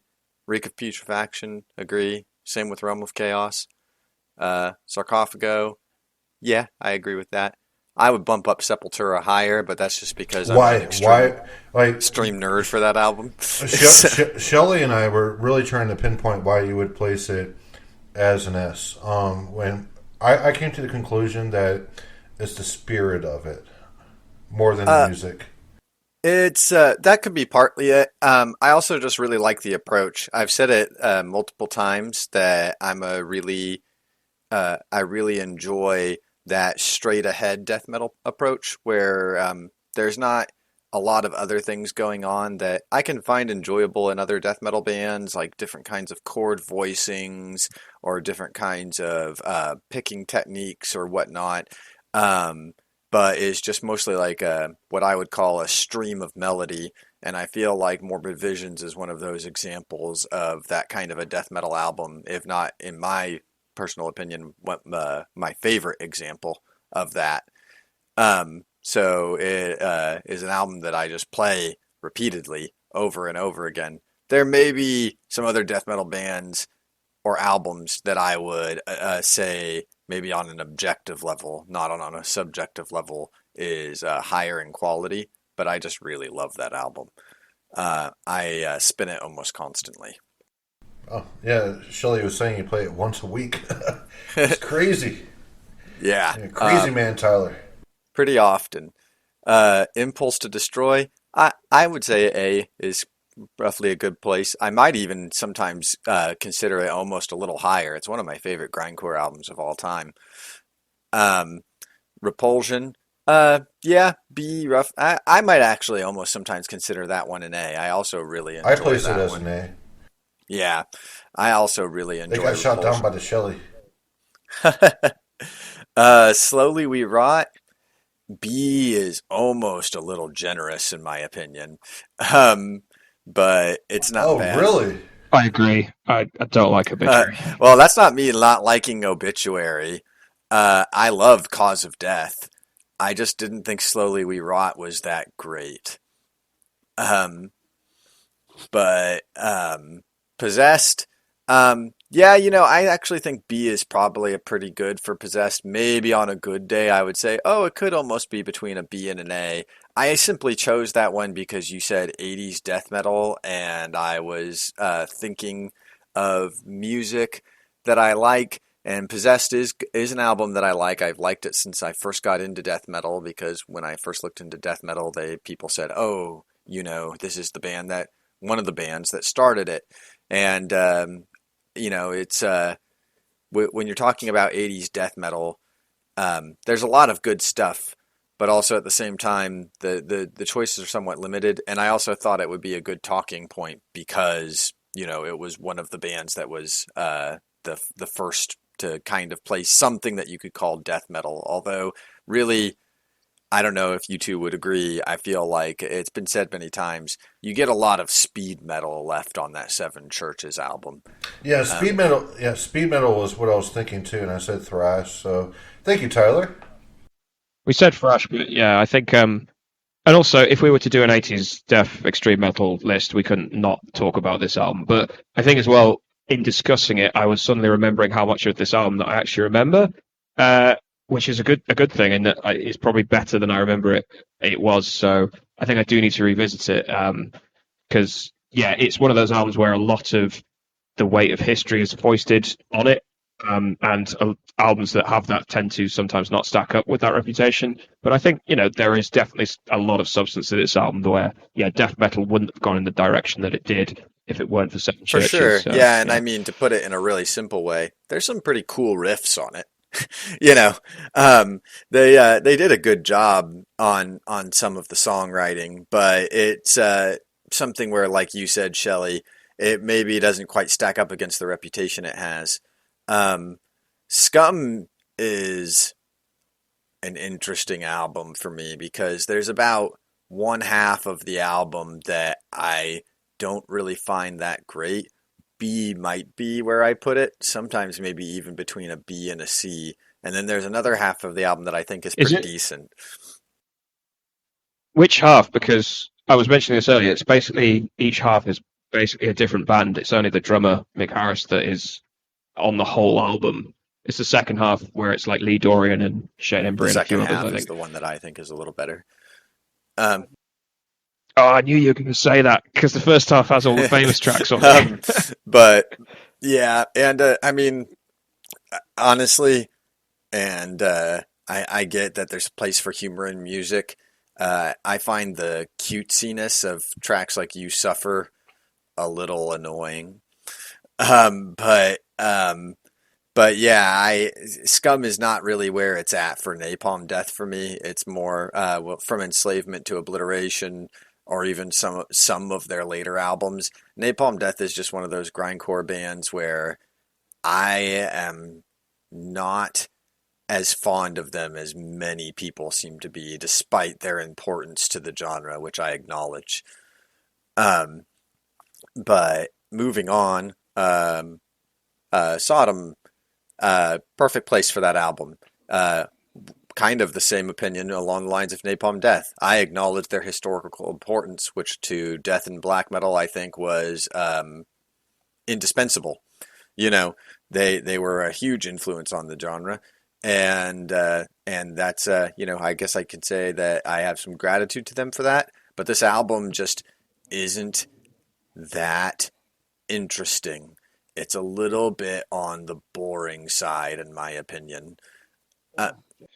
Jason said the same thing, but I'm like, no, it's fucking weird. It's so dumb, like in its theatrics. Like, I don't know. There's something about it where it's so sloppy and eccentric and stupid that it gets to me. But Jason was very much on your side, Tyler, in that it's basically thrash except for the vocals, which are basically proto black metal. But yeah, that's largely how I feel. They have a bit of a sense of evil to their melodicism that I think was a huge influence, and their attitude perhaps was a huge influence to death and black metal. But I'm just not into the music that much. Terrorizer, I don't know if you guys were in agreement with putting it at a C. Totally disagree. Would have put that as an S. We were. I love that Terrorizer fun album. Listening to the episode. Okay, Tyler, we're keeping it as a C because you weren't here to rank it when we ranked it. But I think that's fair. Listen to the episode; you'll hear our logic. How about the death? Totally agree with its placement. Leprosy's not that great. Yeah, we went on more of like a philosophical journey with that. Well, out of interest, would you play Scream Bloody Gore higher if it was here? Okay. See, I prefer Leprosy, but Yeah, I feel like out of the good death albums, Leprosy is lower on the spectrum. So I would have considered Scream Bloody Gore higher. I even think I like Spiritual Healing a little more than this one. Oh my Um, God, what the hell's wrong with you, Tyler? um, but yeah, Scream Bloody Leprosy. Gore literally has riff salad in it. That was like it's like, okay, you guys can create whatever the hell you want on riffs and throw them in a blender and put them in random orders. That's what. you mean Yeah, Spiritual Healing, spiritual right? healing. What did I say? You said Scream Bloody You said Gore. Scream Bloody Gore. Oh shit! I'm sorry. Yeah, spiritual healing. I'm sorry. Yeah, Scream Bloody Gore, in my opinion, is the best death album. And even then, I would pick Autopsy even over Scream Bloody Gore No, personally. autopsy. I know we've said this before that autopsy was truer to the death vision than death was. We said that before on the podcast, and Yeah. I truly stand behind that statement that autopsy is truly what death should have been. But So sorry to dial back, but I know that you said to Tyler that you should listen to our comments on Terrorizer, but I do want to get Tyler's views on it as to why it should be S. So I just think that it is an immensely spirited album. I think that I like it along similar reasons that I like Morbid Visions by Sepultura. It's one of those albums that is kind of just a straight ahead stream of melody. There's a lot of moments on it that to me are extremely powerful. Dead Shall Rise has one of those riffs that, pardon my vulgar language here, that I call one of those motherfucker riffs because it just hits you kind of like a jackhammer.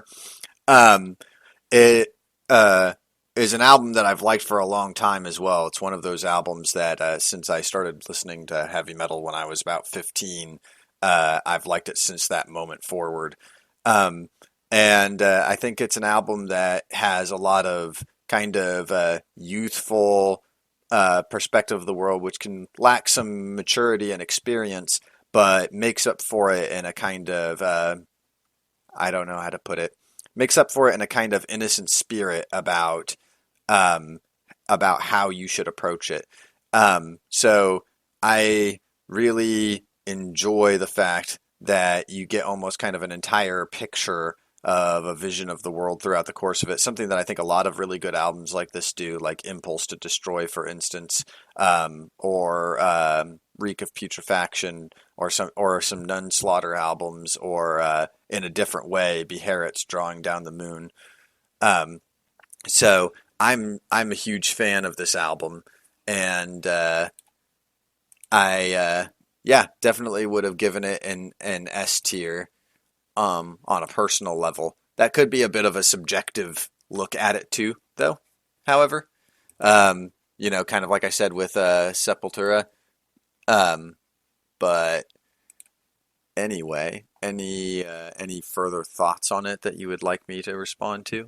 Uh, I don't think so. No. I think that is a very well. Apologies for the pun, but that is a very spirited defense of the album. I think my main critique of it was more that it's too precise for a grindcore album. I like my grindcore very, very sloppy and anarchic, where the musicians appear to be not entirely in control of what's going on, like you get with Reek of Putrefaction, to a lesser extent, Repulsion, and also The Blood as well. Whereas with Terrorizer, they are very, very just accomplished musicians, so you do get the sense that it's very clinical. And if I was to be harsh, I'd say sterile as well. That's not to denigrate the album; it's still like a foundational document of grindcore. But yeah, it's just it sits with me on an intellectual level, not a spiritual level, which I guess is sort of kind of what you were saying with Sepultura early on, but the opposite in that it's not an intellectual album; it's a spiritual experience in a lot of ways. Like Terrorizer is the opposite for me. I can appreciate it as an art form, but not. It doesn't resonate with me on that subconscious level. I kind of understand where you're coming from because I would say that a lot of the grindcore that I enjoy, like my favorite grindcore albums, are going to be things like actually Repulsion's Horrified, Blood Impulse to Destroy, no For the Security by Carbonized, Reek of Putrefaction, by Carcass, and then this album, World Downfall by Terrorizer, and all of those albums are grindcore that I feel in various ways tends more towards having death metal influences, which kind of means that they have a bit more precision in song structure and in riff writing than some of the more, I guess you could say, punk or hardcore in sounding grindcore albums do. Yeah. But I think that it's very expressive in its riff shape, and riff shape is a weird term that I use that unfortunately is a bit ambiguous, but it has something to do with how the way that the riffs move to me have a lot of power to them. They have they kind of form certain melodies, sometimes in context to the piece, that create moments that to me are almost revelatory. And I think that Terrorizer does an excellent job of this on this album. So yeah, it's a personal favorite of mine. I really fucking loved it. The song "Fear and Napalm" is what I had my first stage name as Napalm before I did the Lone Goat. So I played in some bands with the stage name of Napalm, but it just seems too calculated. It seems too deliberate. Whereas, the impulse to destroy just seems more wild to me. It was more feral. It was more authentic to the grindcore spirit than the Terrorizer. I think Terrorizer, if it were to be more death metal in its approach, then it would be a phenomenal death metal album if they had that focus to make it into death metal. But as grindcore, I think it's just too deliberate. Like, it's too Apollo. I'm sure Shelley mentioned that it's just too Apollo, too orderly for a grindcore, in my opinion. So, you'd like it to be a little bit more Dionysian if it's going to be a grindcore album. That's exactly what I said. Okay. So I had a question for you, Jason. Out of the 80s Bathory albums, this isn't really a challenge, just out of curiosity, why Under the Sign of the Black Mark? Is that a personal favorite of yours? It is, and I feel like this album has been covered a lot by the second wave of black metal, who had done covers of songs from this album. So it's more of I like the Return quite a lot. So it's really contending with the Return and Under Sign of Black Mark. I chose this one just because it seems to be more influential, where a lot of the Norwegian bands of that nature have covered songs from the album. But it's still a really great album. And the Return I'd probably rank as S tier too. So, but yeah, the little anecdote that I didn't say earlier is that this was at the Royal Swedish Opera House where the cover comes from. Quorthon had a professional bodybuilder stage, and they were doing what the fuck was the opera? It wasn't a Wagner. I was mistaken on another. Was it Bizet or? Oh fuck. It was not a Wagner opera. I think it was a Wagner. They had this. They had the set there already, and he just got permission to shoot there very quickly. No, I think it might have been a with Bizet, the bodybuilder, the French composer. I think it was one of his operas. But anyway, that's where the album cover comes from. It's actually a picture, not a painting. So there's that. But I just chose it because it's a little bit more iconic in the mainstream consciousness than The Return is. I understand that. Yeah. I was just curious about that because I do think that, yeah, it had a huge historical influence and it is a good album. My favorite by Bathory is The Return, but, I am glad that you said you would also give that an S tier ranking because I really enjoy that album. Under the Sign of the Black Mark is just one that I, for whatever reason, don't listen to that often. I really don't listen to it that much nowadays either, Tyler. But I can say that about most metal, personally, because... Well, it's where Quorthon started expanding his sound. Like you get the blueprint for Blood, Fire, Death, and you also get the proto-Viking thing going on. Whereas The Return is like the second run at the debut, where he's stripped back the kind of goofy elements, the catchy elements, and he's really kind of nailed down the dark haunting atmosphere. And I mentioned this earlier, sorry to repeat myself, but the riffs are less memorable, but the focus and the vision is far more like articulated and fully fleshed out. Whereas with Under the Sign of the Black Mark, he tries to take that and expand it, but on top of that, you do get sort of the heavy metal elements bleeding in, sense of like anthemic elements bleeding in as well.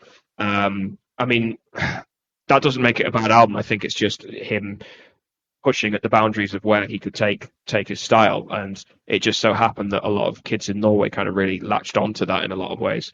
For me, I held a personal place in my heart for Blood, Fire, Death, but again, that's much like Rain and Blood. It's sort of a bookended. Yeah, it's bookended by two like epic tracks or whatever. But Under the Sign of the Black Mark is like the not transitional. Oh, I suppose it is transitional in a lot of ways because it still has the black metal elements, but it's the beginning of the Viking era as well. Yeah, I think that's a really good insight with talking about the heavy metal elements and the anthemic elements bleeding in. I feel like in Spirit, the Return has a lot of influence on black metal or to come, but I feel like technique-wise, you hear definitely a lot of Under the Sign of the Black Mark in black metal, because there's moments when listening to Under the Sign of the Black Mark where I could easily see how this carried over into second wave of black metal. Then you also get that on Blood, Fire, Death. There's riffs like in the opening track where I thought, wow, this sounds like some riffs from the first Immortal album.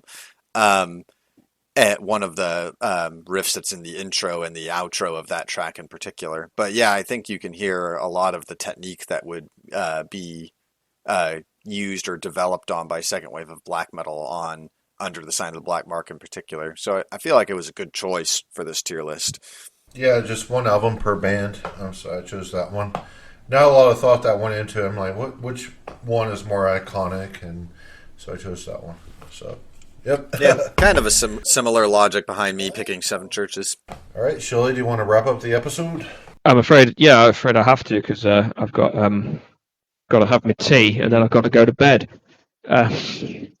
But yeah, thanks very much for joining, Tyler. It's been really good to sort of get your insight on our list. I'm sorry that Terrorizer wasn't ranked as highly, but I'm glad you at least kind of agreed with the rest of it for the most part. Oh, that's all right. That's one of the best parts of doing these lists is that we get a lot of discussion, but we also have some opposing viewpoints that can kind of suss out the subtleties of the albums. Absolutely. And thanks, Jason, for joining your own podcast. I think you introduced us anyway, but never mind, I'm doing the wrap up. But yeah, great to chat and unpack these albums for 80s extreme metal. Yes, sir. Go have your tea. If you're listening, like, subscribe, hit the bell. If you're listening on Spotify, make sure you check out the YouTube channel, Hate Meditations, to see the tier list. And thank you all. Cheers. Awesome. Thank you very much, and we'll see you again. Cheers.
Spasmo,